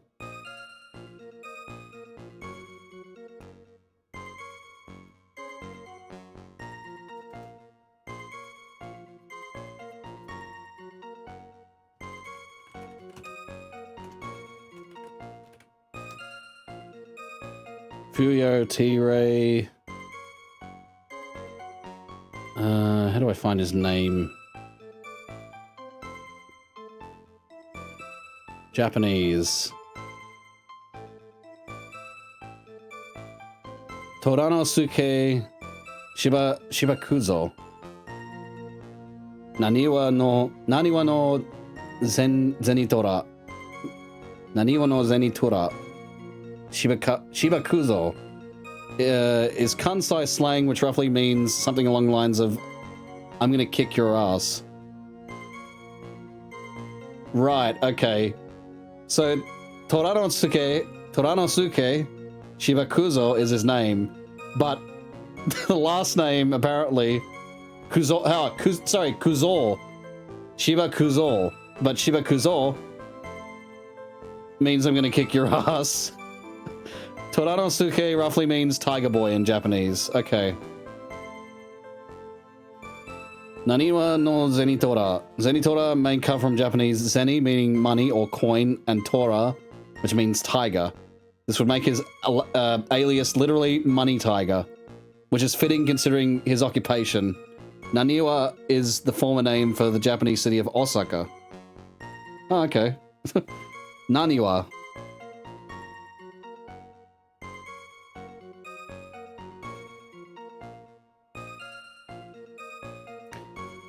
Alright.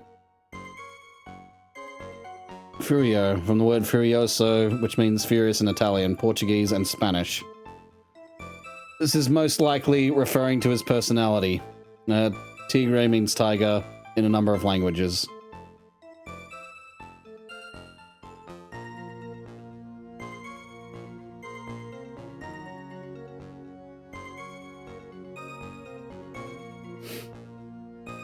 But yeah, okay.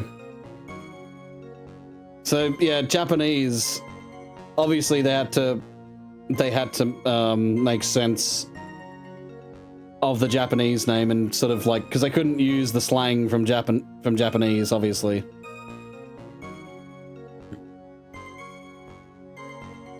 Toranosuke, yeah, Tiger Boy. Toranosuke Shibakuzo. Shibakuzo. Shibakuzo. Shibakuzo. Yeah, there is a difference. One is like an elongated Zol. And the other is just Zol. Anyway, okay, that's interesting.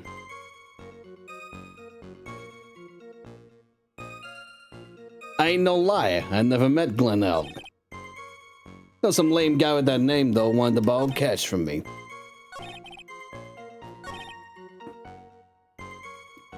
I noticed, like, when he, like, this statement, he's lying. Like, he looks like he's actually, like, he looks like he's lying, you know? I'm going to save, because I think it's the, I think it's the match, book. Matches. Objection! Mr. Tigre, is there something you'd like to tell the court about these matches? Matches? What are you talking about? We found them in your office at Tender Lender. They're from that restaurant. If you've really never been to Très Bien before. What was a book of the restaurant's matches doing at your desk? You've been snooping around in my stuff now, too, wise guy. What are you, my ball and chain? Ain't no broad controlling me.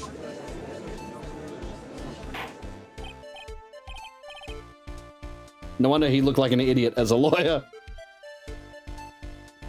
Order, order! Well, witness, I think it's time you start telling us the truth, don't you?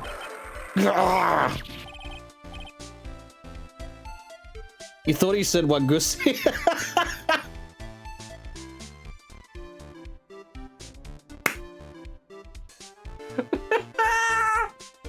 Why does Wagusi?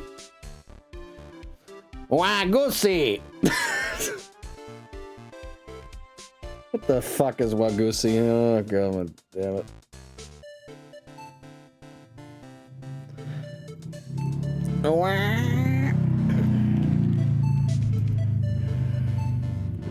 Anyway, sorry, I'm terribly sorry, forgive me. I ain't no pussycat, and don't go back. I don't go back on what I said. But okay, I was at the joint that day. What? But listen good, all right? I might have been there, but I still never met that kid. Well, well. Looks like an order just came in for another testimony. I'm this close to proving it was him. He did meet Glen Elg that day. And he did put poison in his coffee. He must have.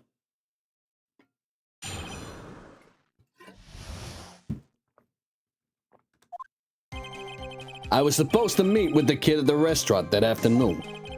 When I opened the door to the joint, I saw one ugly scene. The guy was laid out over the table, stiff as concrete. I figured if the place wasn't hot already, I was gonna be, so I split. I heard the cops' sirens on my way out, and I went straight back to my office. I see. You didn't actually meet with him in the end, then? Well, Mr. Wright, your cross-examination, please. Yes, Your Honor. Hold it. If I wait around here any longer, I ain't even gonna make the normal express. No more stupid questions. No problem. Anytime Trilogy presses you on something irrelevant, I'll see he pays a penalty. Mr. Goodall, that's my job. Your job is to slam that little hammer of yours and call a guilty verdict. So do it. Yes, sir. This Special Express ain't cheap, right? So yous know since yous just so yous know since yous paying. Oh man, doesn't the rule of law mean anything around here?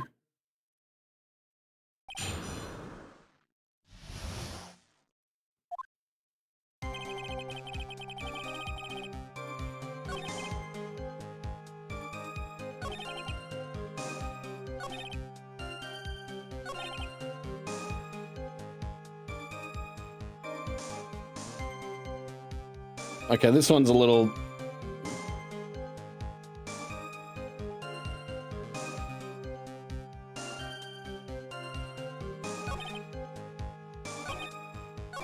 When I opened the door, you saw one ugly scene.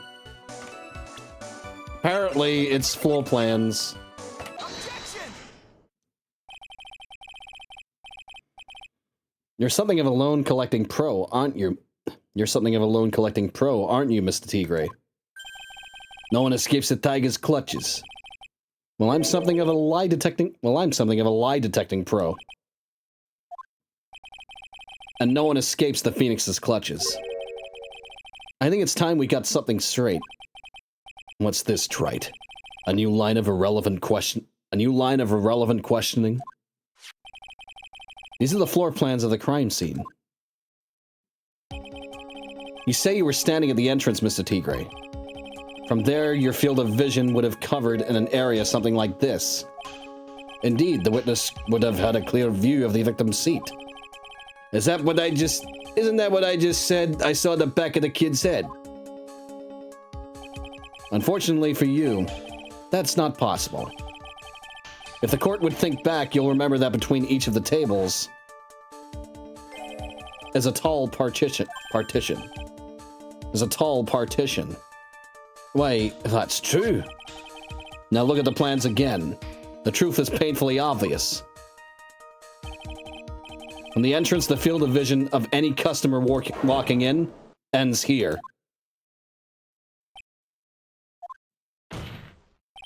So from the entrance of the Très Bien, you couldn't have seen the victim's seat.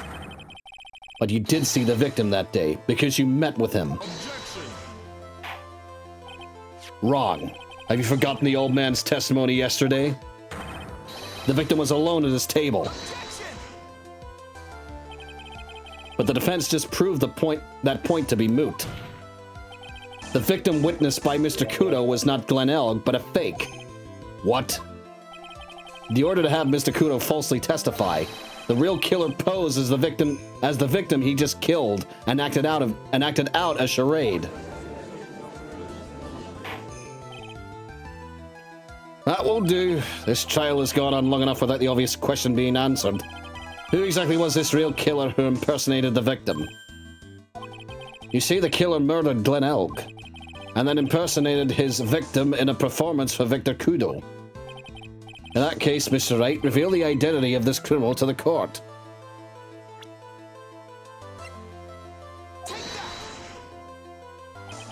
Obviously, the killer is Furio Tigre. No one else could have done it. What?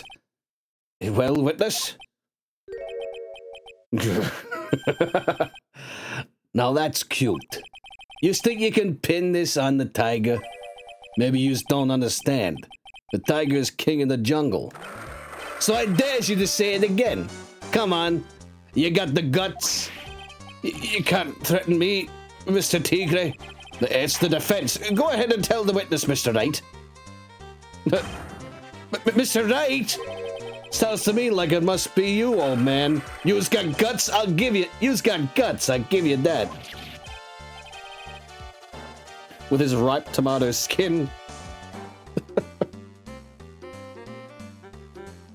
Mr. Wright, do not leave me to handle this alone. Perhaps I can end this embarrassment. Mr. Godot? Let's go back over Mr. Kudo's testimony one more time. The old man didn't see just the victim. Oh, no, no, no. The servant girl brought him a Javachino. The serving girl brought him a Javachino, but she put something in it. There's no question about it. She very conspicuously put some white powder in there. Was the victim he saw the real victim or not? That doesn't matter. The fact remains he saw the accused put the poison into the coffee. Yes, it was the waitress who put the Very impressive, Mr. Godot. Waiting for my absence to launch your attack. Found your pen at last, Trite? It was in my pocket. But anyway, Mr. Kudo witnessed two people that day.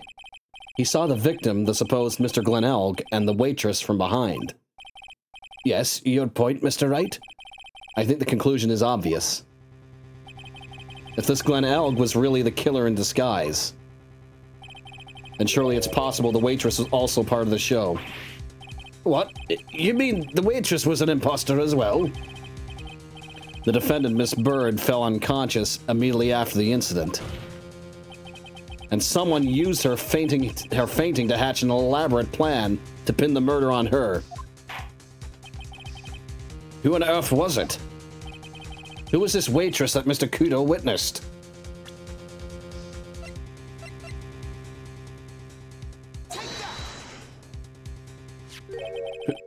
Who is this woman?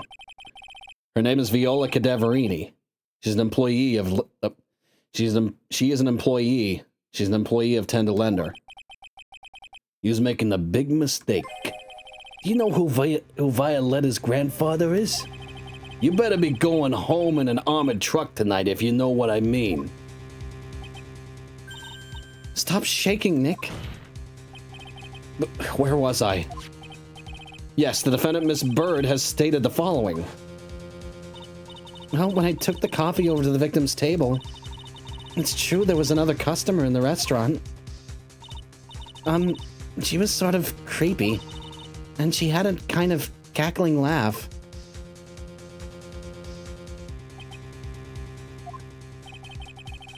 There are just too many contradictions in this case. The second man at the victim's table who nobody but Miss Bird seems to have seen. The earpiece worn by the victim in his left ear when the eardrum was ruptured. And the radio show he was supposedly listening to half an hour after it was over. There's only one logical explanation that clears up all of these contradictions. The whole incident took place twice, once for real and once for show. And Mr. Furio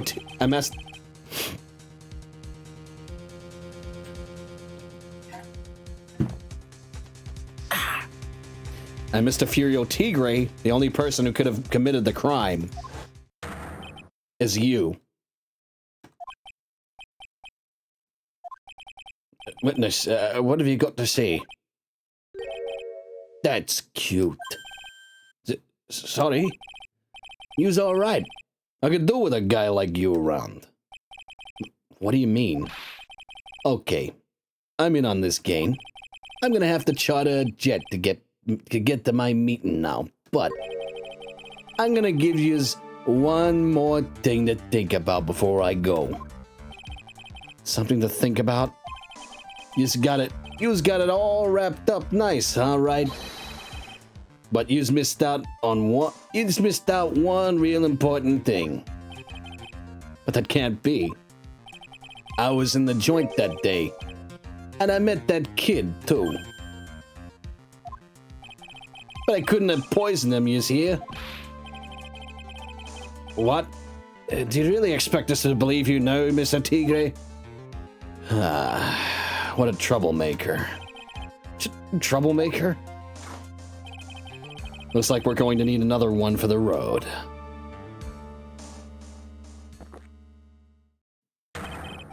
One more steaming cup of hot testimony.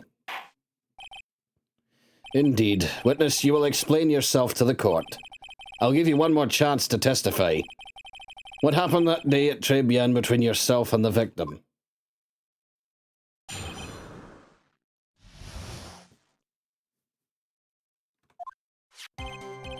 Yeah, I loaned El cash. but $100,000. That day, we was due to have a little chat. The kid hit his paycheck date, see? So anyway, he tells me he's got no way to pay up. I'm about to flatten the guy when he starts screaming. Yes, I won $500,000. He got lucky, you know, real lucky. If that waitress hadn't done what she'd done, everything would have been over.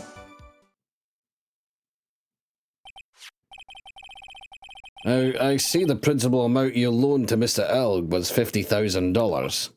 Yeah, well, you's got the vig. Yes, well, you got the vig to take into account. Interest bills are fast, you know. That's faster than fast. $100,000 is twice his principal. And the repayment deadline was December 3rd, the day of the incident in question. Yeah, he was one lucky kid. He got that $500,000 just in time. So I ain't have no reason to kill the kid. And if I ain't got no motive, you ain't got no case. His motive. He has to have one. But what is it?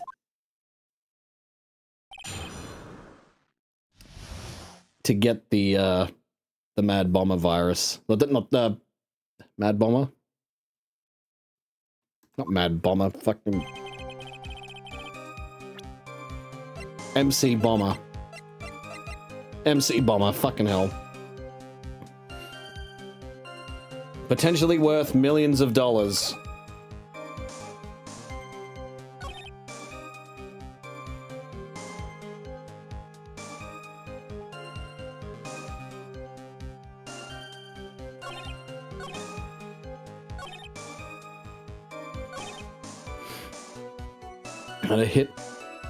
Had hit his paycheck date soon.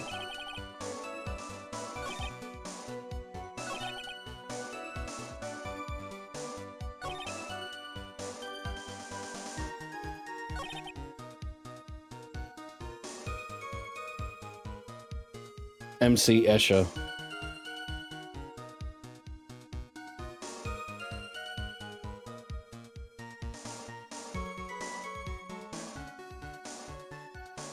Okay, I gotta press. Alright.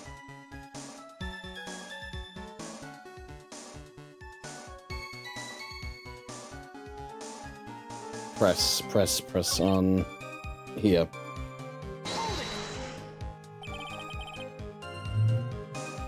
Amazing artist.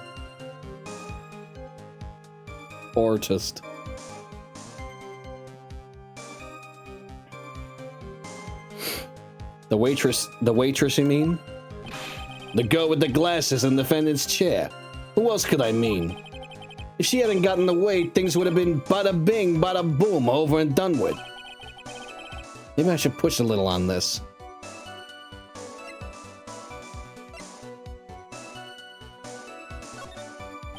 What exactly are you implying the defendant did? How about you go ask Four Eyes about the $500,000 ticket? She wanted it so bad, she poisoned Elg's coffee. A likely theory, your word hasn't held water lately, Mr. Tigre. Let's not forget this witness was actually at the scene, trite. A lot don't exactly agree with some of the deals I sent down. I couldn't be there when the cops showed up, so I split. I see. Your Honor? The witness's last few statements are worth a good 2 cups of coffee. I concur, Mr. Godot. You will amend your testimony accordingly, witness. So that's what yous after Phoenix Wright.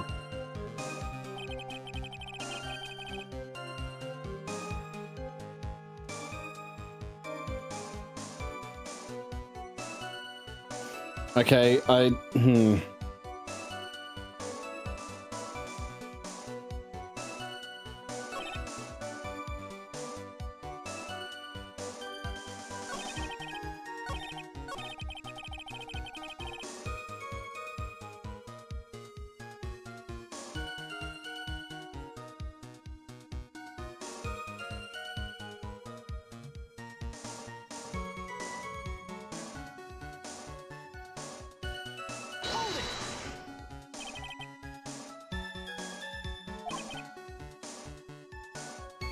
If I ask him what he saw, it's only going to damage our case.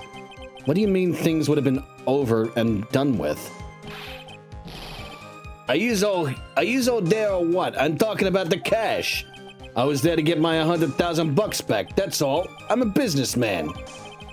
It was all coming together before that Wright just got in the way. As far as I can tell from the witness's testimony, other than recouping his loan, Mr. Tigre had no motive for killing the victim.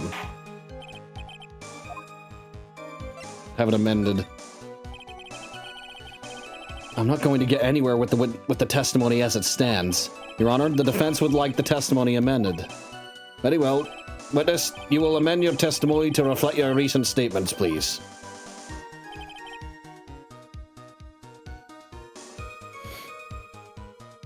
Okay. There we go. I did the wrong one. Objection! Yeah, that's what I needed. And look, there's Merritt Piers. Merritt Piers. Merritt Piers is right there.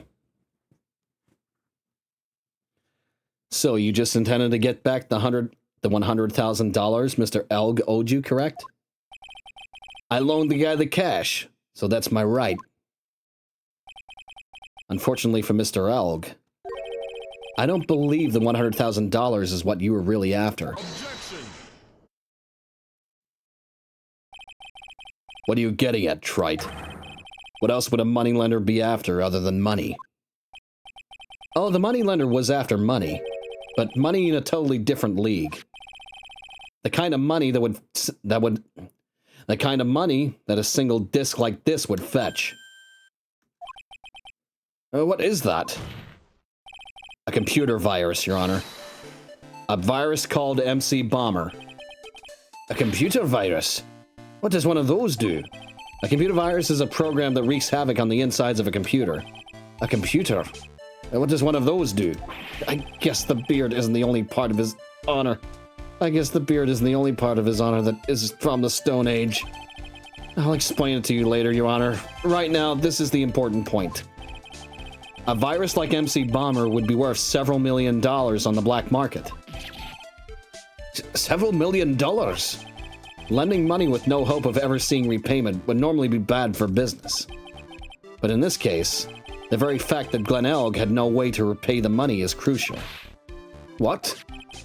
Glenn Elg was a programmer. A highly skilled programmer.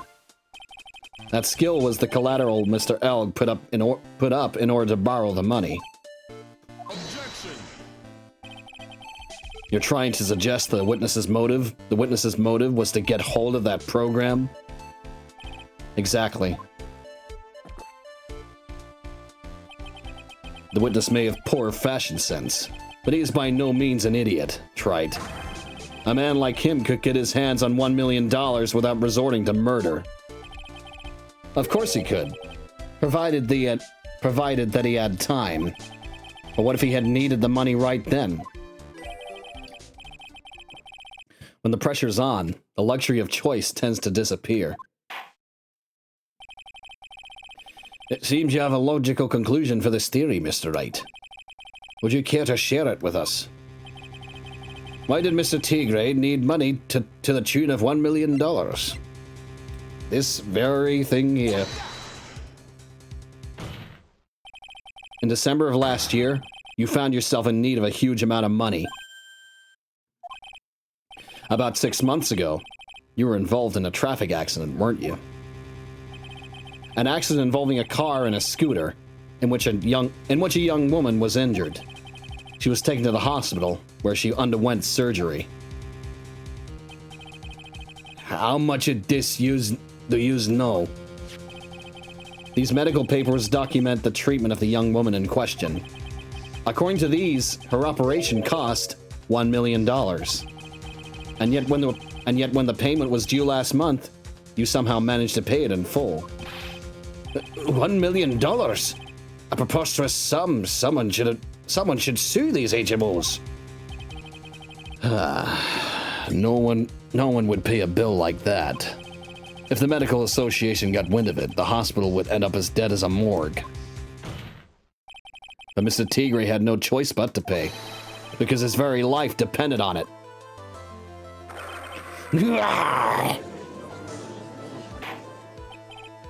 Order! You say his life depended on it, Mr. Wright. Indeed it did. Simply because the woman injured...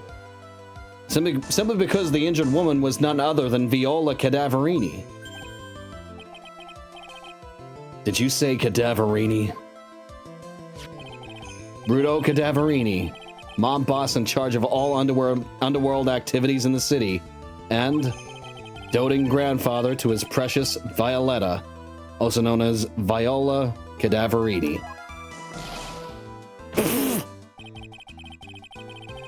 Your life was in danger unless you paid compensation to the boss, correct?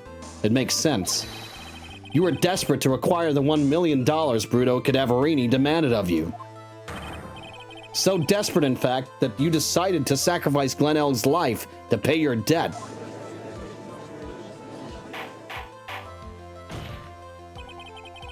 On the day of the murder, Mr. Tigre's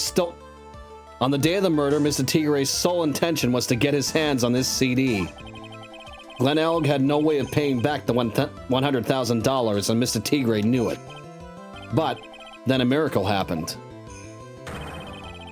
The kind that Mr. Tigre would prefer to say never happened, but he can't, and neither can I. The lottery win. Exactly.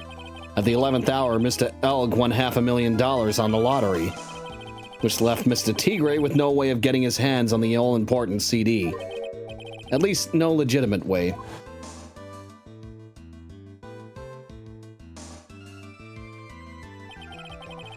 So he resorted to illegitimate means. That's crazy. He murdered Glenelg and then made his next move, to frame Maggie Bird for the crime. Mr. Tigre posed as Glenelg, while Viola Cadaverini played the role of Miss Bird.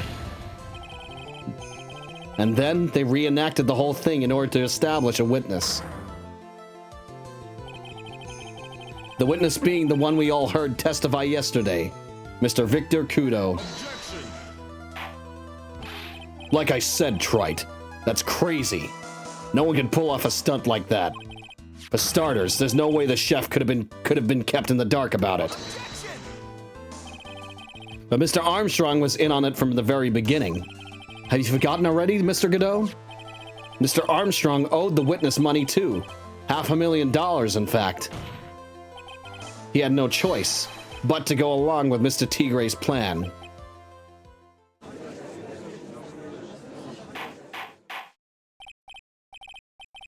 Order! Order! You's put on a good show, Spiky. If yous want to stay alive in the loan shark business, you gotta be careful. You saying I dressed up like that kid, created a witness, and framed someone? If I did something crazy like that, I'd leave a trail as bright as my shirt. I ain't dumb enough to do something sloppy like that. I agree. You do? Despite your appearance, you are very careful. That's why you took one more precaution. One more trick to make sure Miss Bird had no way out. What? Another one, Mr. Wright? Interesting. Why don't you fill us all in, Trite? What was the trick you say Mr. Tigre performed to frame the accused?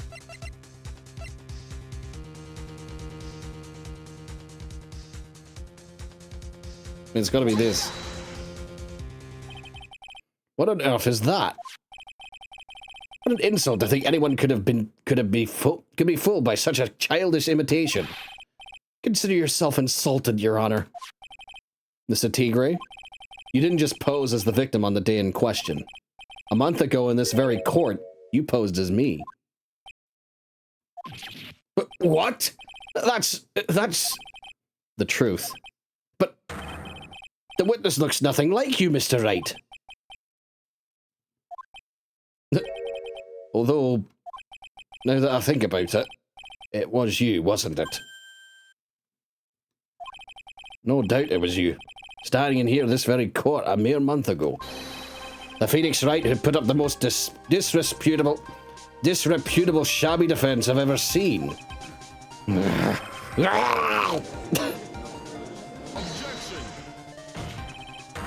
you prove that, Gramps? Prove the attorney who represented the accused here a month ago was this man? Are you prepared to take the stand and testify that it was him?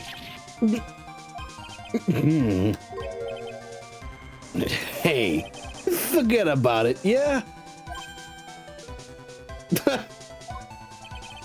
I wouldn't do something like that. Not me. You made a mistake, right? It was someone else, huh? Objection! Have you no pride, sir?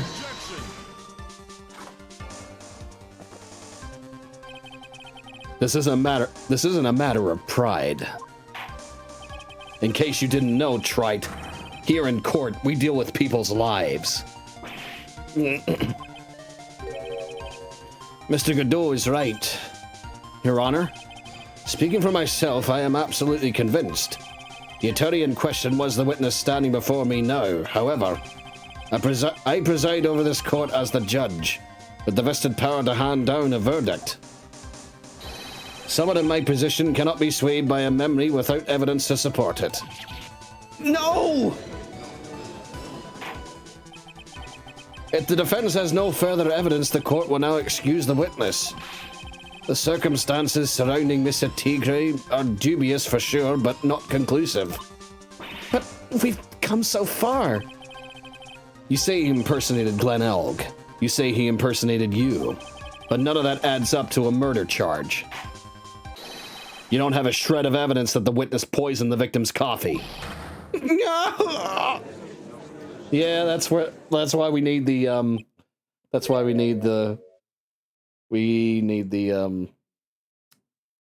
fingerprints. We need the fingerprints.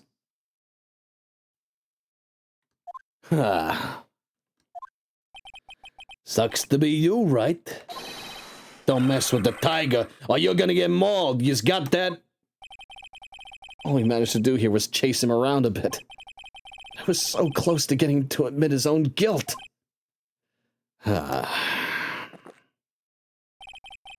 Looks like I won't be needing a refill. If I just had one more piece of evidence. One more piece of evidence and maybe I could get Maggie off the hook. This witness's cross-examination is over. You are free to go, Mr. Tigre. In comes...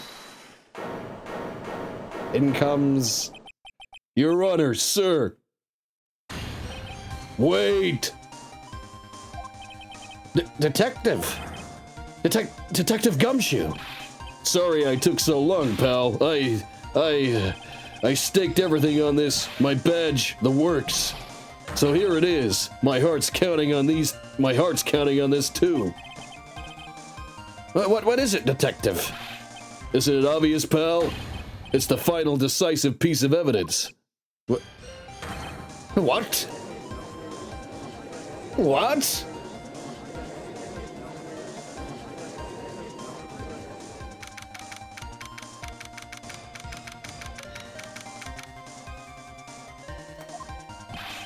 Sorry it took so long, pal, but I finally got the results from the lab. Yeah, he definitely locked the fuck in. I was expecting that. I'm like, he's gonna come any moment. He's gotta... The results? About the prints, pal, from this medicine bottle. Oh, so do you know who the prints belong to now? You think I'm some kind of hack detective? Of course I know. So, tell us. They're the tigers, right? I knew it. You bet. Clear as crystal all over the bottle. They're Furio Tigre's paw prints, all right? They're Furio Tigre's paw prints, all right? That's great. We've got him now, Nick. What's wrong with you? You've hardly said a word since Detective Gumshoe got here. He's laid everything out on the line for us, Nick. I know. Look, I'm sorry. This is kind of hard to say, but It really doesn't make any difference whose prints are on that bottle now. Huh? What? Why not? And what we need to produce at this stage in the trial is irrefutable evidence that the tiger put poison in Glen Elg's coffee. He's already admitted that he met the victim. The fact that his prints are on this bottle, that really doesn't make any difference now. I knew it. Great. Great. No matter how hard I try, I'm never of any use. Hey, don't be so hard on yourself. This is our last chance to help Maggie. I've been working on some useless piece of evidence the whole time. It's alright. I'm a real loser. It's not breaking news to me, pal. Detective Gumshoe. Maggie. You've been working on something for me? Sorry I let you down, Maggie. I know you didn't do it. I'm a detective. We're supposed to be able to prove stuff like that. I'm really sorry. I'll get out of your hair. Wait, Detective Gumshoe, wait! He's gone. Isn't there anything we can do now, Nick? I wish there was. Gumshoe worked so hard to get that evidence. If only there was some way I could use it.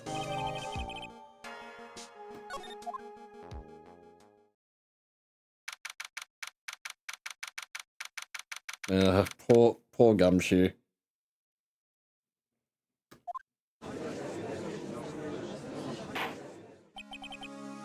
Mr. Wright? Yes, Your Honor. I granted you a recess so you could prepare this decisive evidence you've discovered. Yes. Don't keep us all in suspense, Trilogy. Show us. Naturally, we can assume it's evidence that will actually stand up in court, can't we? Think, Phoenix. Don't let Gumshoe's hard work go to waste. How much more of my time are yous gonna waste? I ain't been to no court before. But yous lawyers sure know how to blow things out of proportion. No doubt, given the nature of the evidence, it will speak for itself. Nevertheless, you will talk us through it, Mr. Wright. Well, I know I can't prove anything new with this evidence. I'm really backed into a corner here. But maybe if he thinks he got me beat, he'll let his guard down a bit. Don't keep us waiting any longer, Mr. Wright.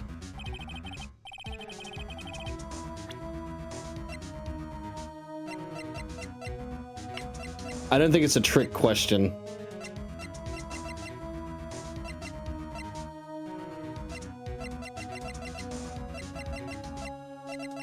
Yeah, no, I think we do have to present this.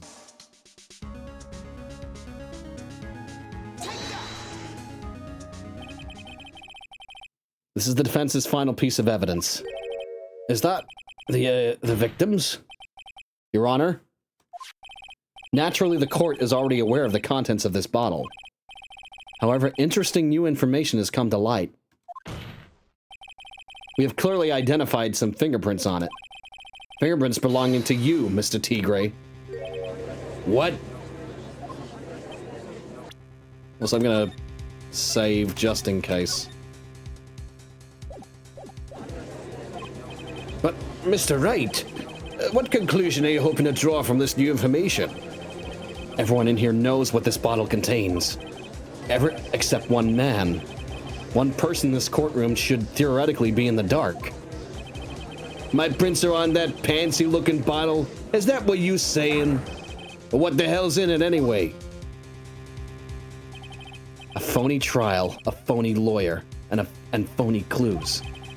Everything about this case has been phony. Seems like the perfect excuse for some phony... Seems like the perfect excuse for some phone... Why can't I fucking say this? Seems like the perfect excuse for some phony evidence. Mr. Tigre, this is the decisive piece of evidence that will prove your guilt. Why? Because it contains potassium cyanide. This bottle contains potassium cyanide. Potassium cyanide? The poison used to murder Mr. Elg, Your Honor. The victim's killer used this very bottle. And on this bottle, Mr. Tigre, we found your fingerprints.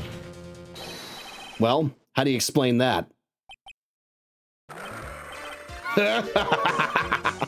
You'd make a good clown, you know that? What? Yous ain't never gonna get this to stick. Yous just making me laugh now. You think a cheap bluff like that is gonna fool the tiger? A bluff? You can see straight. I can see straight through you, Phoenix, right? That ain't the bottle with the cyanide in it. No. This is the bottle we found traces of the poison in. Don't mess with me. Don't mess with the tiger, or you're gonna get ripped to shreds. The cyanide bottle was brown. It was made of glass. A cheap piece of trash. That cheap piece of trash don't look nothing like it.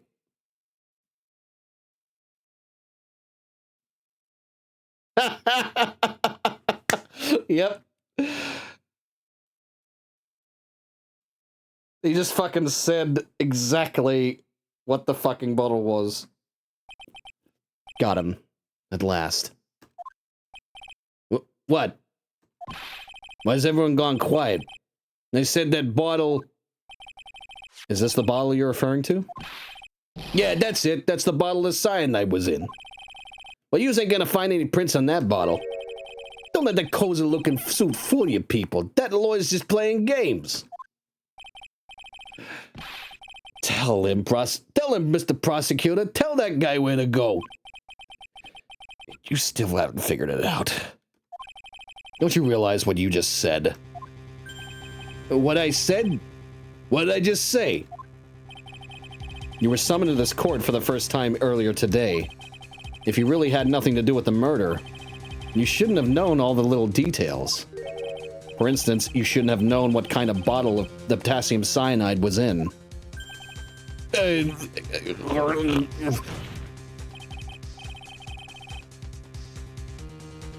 But just now, you slipped up in front of every single person in this courtroom. You described the exact bottle used by the killer to hold the poison.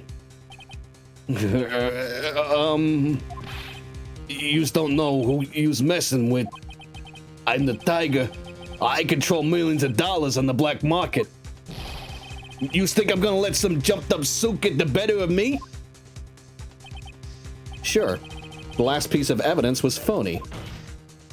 But that's just what you deserve. The phony trial with a phony lawyer. It was all played out by you, the biggest phony of all.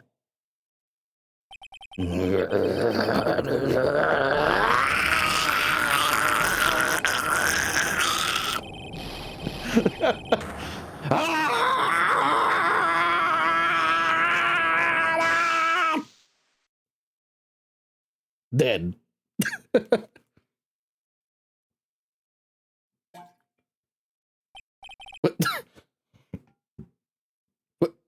What's going on? It looks like a blackout.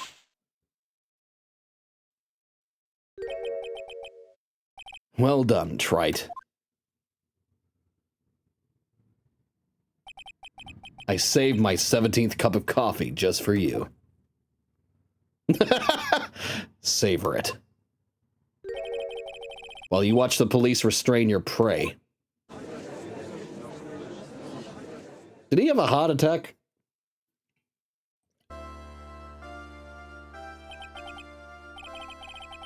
I think he had an aneurysm. Oh no, fucking Blue said the same thing just as I said it. Did he have an aneurysm so strong it took out the power? Oh god. He had a brain hemorrhage. He's strunked. Anyway, Mr. Wright, you caught a tiger by his toe, but if this one hollers, he won't be let go. Catch a tiger by the toe, if it hollers, let it go. But, excuse me.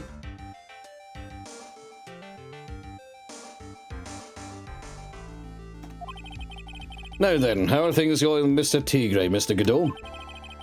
He's being arrested on suspicion of the murder of Glenelg, Your Honor. Fortunately for us, we managed to rectify a very grave error. Miss Bird was found guilty in the absence of a genuine defense attorney. Yes, she was. And the absence of genuine evidence.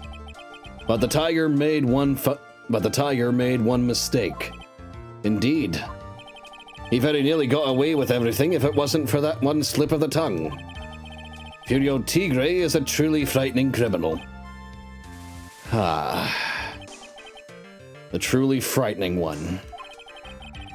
Is that defense attorney over... The truly frightening one is that defense attorney over there. Godot. Well, I'm now in a position to deliver my verdict.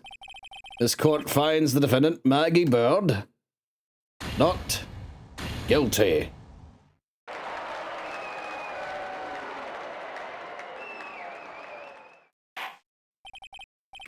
That is all.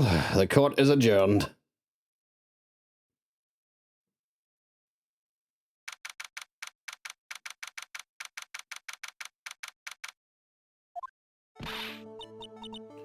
Mr. Wright, I'm at a loss for words. Thank you, sir. Congratulations, Maggie. I was so mad when Mr. Wright landed me in all the... landed me in all that trouble a month ago. But now I feel like I can forgive him. Hey, that wasn't me, Maggie. That was the tiger. Look, Nick, in the doorway. Detective Gumshoe. Oh, I guess I'll be heading off then. See you around. Wait!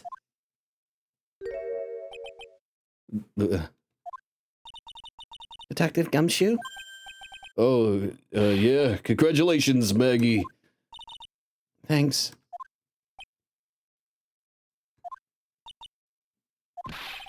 I knew you were innocent all along. Why didn't you say that in your testimony, then? Huh? Oh, well, I was... Well, I guess I gotta get out of here. Wait up, detective! He just ran off. Maggie, why are you being so hard on him? He busted his butt for you. It's thanks to him that we got the medication bottle. That wasn't even of any use. But it's only because Mr. Wright used it so cleverly. Detective Gumshoe was just running around in circles. Poor guy. Looks like she still isn't ready to forgive him. Can you put in a good word for him, Nick? Yeah, Maya's right. I should help Gumshoe out. It's clear he needs it. I think I have to present the lunch.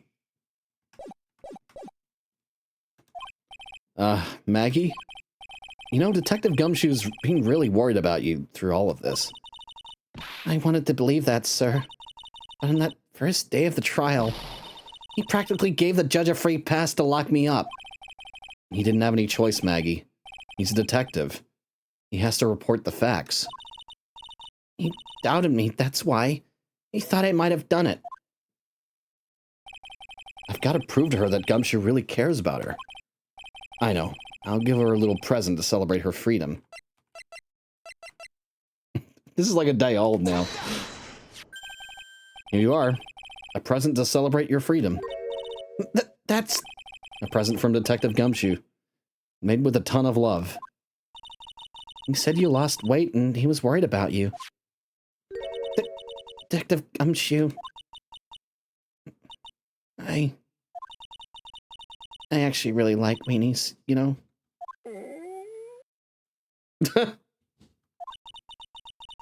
Did you guys hear that? I'm pretty hungry myself, you know. Yeah, the trial dragged on a bit today, didn't it? Is it okay if I eat this now? Did Maya eat it? So, how is it, Maggie? How is it, Maggie? Oh, damn it. How is it, Maggie? Just the way I said it, my fucking... My nose was blocked. And it meant And it almost sounded like I said Naggy. It's really good.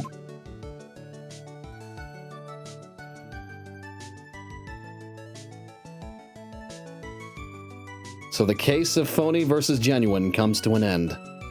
The false allegations surrounding Maggie have all been cleared up. And who knows? Maybe a whole new chapter of her life is about to start.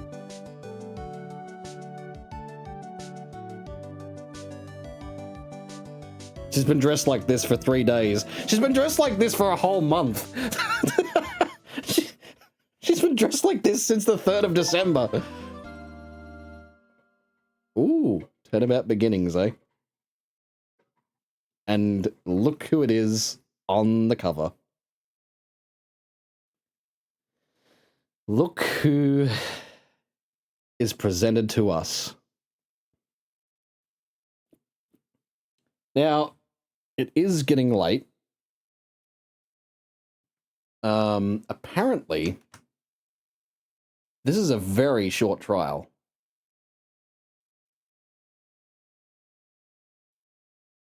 I'm luckily, you know, has spoilers on it. I'm just looking at it, and yeah, there's part 1 of 1, part 1 of 2. See, I'm not going to look at the spoilers of it. Because, you know, I do like to, like, you know, I like to work things out for myself, but if I'm absolutely stumped, I will look at something, so, you know, as you've seen me do. But, yeah, so there's two separate, parts to this.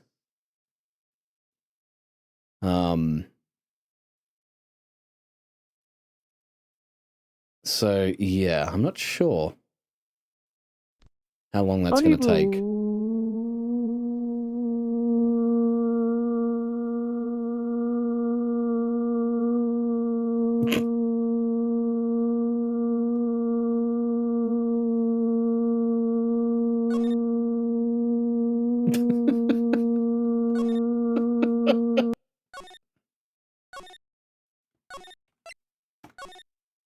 All right. Turnabout Beginnings. All right. What I'm going to do... I'm gonna leave it till Tuesday. Well, Tuesday for me, anyway. So yeah. Buzzy can't contain himself. Yeah, he's too excited. Edgy Baby returns. Anyway, that was a trial. So okay, so Victor Kudo's testimony did make sense. It's just that it wasn't his fault. He was being led astray. He was just a mark, really. Like he wasn't even you know, he didn't even witness the murder. He witnessed a staged murder, so that's why everything was so inconsistent. So yeah.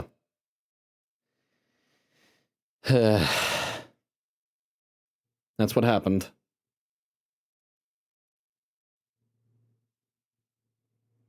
The fact that this is the most relaxed third trial really says a lot about the past 2 games. Yeah, the third trial of the so okay, let me just recap. The third trial of the first game, that was the one with the Silver Samurai. And so you had that whole thing going on. Where, you know, a person got framed for murder, and there's a whole thing. Whereas, you know, a person the Silver Samurai was trying to kill someone else. And then, yeah, it was just a whole mess of shit that happened. And then the third trial of the last game was fucking Turnabout Big Top, which was the fucking circus. this was certainly the most intricate type of one. I was not expecting there to be a whole thing about fucking. I guess I should have expected it because the guy was dressing up as Phoenix Wright. He was dressing up as a fucking lawyer. So I guess I should have expected he would also dress up as the victim. But yeah, it's just honestly, I don't know. It was interesting nonetheless, and I'm looking forward to like what's coming up next. Like we've got 2 trials left. One is like I don't know what this will be, but it's like it's a trial that there's no investigation. And it has Edgeworth in the front of it, so it's got to be interesting, right? And then we've got the final one, which is usually like I don't know what's going on with. Can you hear Zelda? Zelda, what's going on?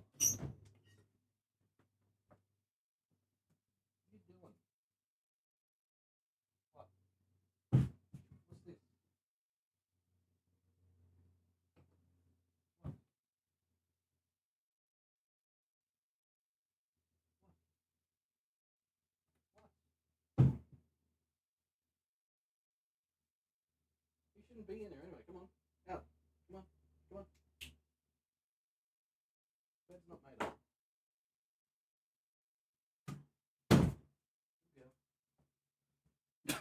I don't know what she was clearly like trying to get attention, so for something. I don't know what she was looking for. Right.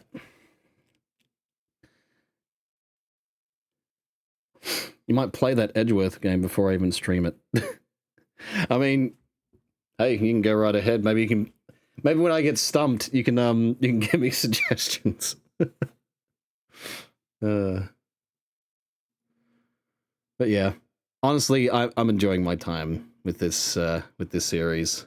And we're like almost halfway through it. Like we've got a whole ass other game to go, you know.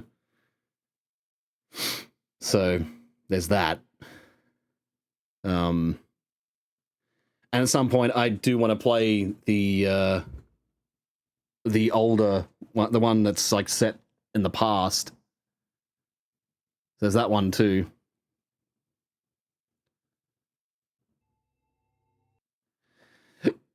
Excuse me.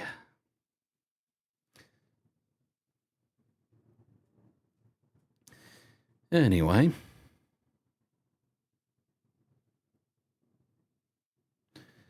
Right. Oh, yeah. Oh, yeah. All right. Well, anyway, I believe this is where I'm going to end off. No stream later on. Just going to be a quiet night for me. Well, not quiet. I'm going to be writing because I'm going to be getting into that again. Like, it's been 2 years since the last scripted video on my YouTube. That is piss poor. That is just absolutely piss poor. So yeah. I'm gonna be writing the next ones. Like, I've got a finished script that I still haven't filmed for or recorded for. I do have a recording, but I don't like it, so I'm gonna re-record it. So there's that.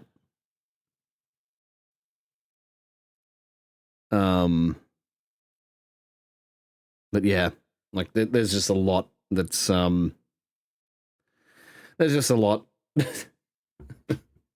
that I really need to catch up on. There's the most recent series that I was supposed to start, which was the Bullet Points series. I missed the timeline for the 10th anniversary of Doom 2016, but it's still within a time frame that I can sort of work out if I get it done. If I get it done in the next few weeks, which I'm going to aim for. I'm going to set myself a date that I want to release the video. So there's that. But yeah, it's just all a matter of perspective and having like a better outlook on things. I haven't been doing well mentally on a lot of in a lot of ways, and I don't talk about it a lot because I don't like to burden you guys with it, and I don't like to, you know, make my problems part of my content creation. No, you can't go in there. No. So yeah, it's not an excuse, but you know, it's just something that's been bothering me. And I just need to push through it, you know? Like, you know, I know I have self, you know, I tend to put myself down a lot, and I tend to put my work down. Like, I go, oh, what's the point? You know, I tend to do that a lot. But I know there's people that do like my stuff. I know there's people that want to see the stuff that I make, want to see what I create, want to watch and be entertained by it. So I get it. It's just that I think a lot of the times my own, I don't know, my own mental health tends to take over and just, you know, trashes it, you know, and I need to not do that, you know. But yeah. Because, hey, you know, you guys are the reason why I keep doing it, you know? You guys are the reason why I keep making this shit, because, you know, I like it. You know, I enjoy the stuff that I make because it makes me, if it can make me laugh, you know, if I can laugh my own shit, you know, someone else has to laugh at it too, you know? And hell, even just learn some things, like stuff that people never really knew about a certain game, or a perspective that someone didn't really think about. You know, I like to present that to people. You know, I like, and that's part of entertaining, you know, entertaining, yes. That's part of entertaining. It's not only making people laugh or making people feel something, it's making people like learn something. You know, even if you don't expect to learn something, you still learn something when you are laughing at it, or, you know, what have you, you know, whatever emotion you feel, you're still learning something that you never really thought of before. Anyway, I'm waffling on. I think it's time I let you all go. So, hang on, give me a second.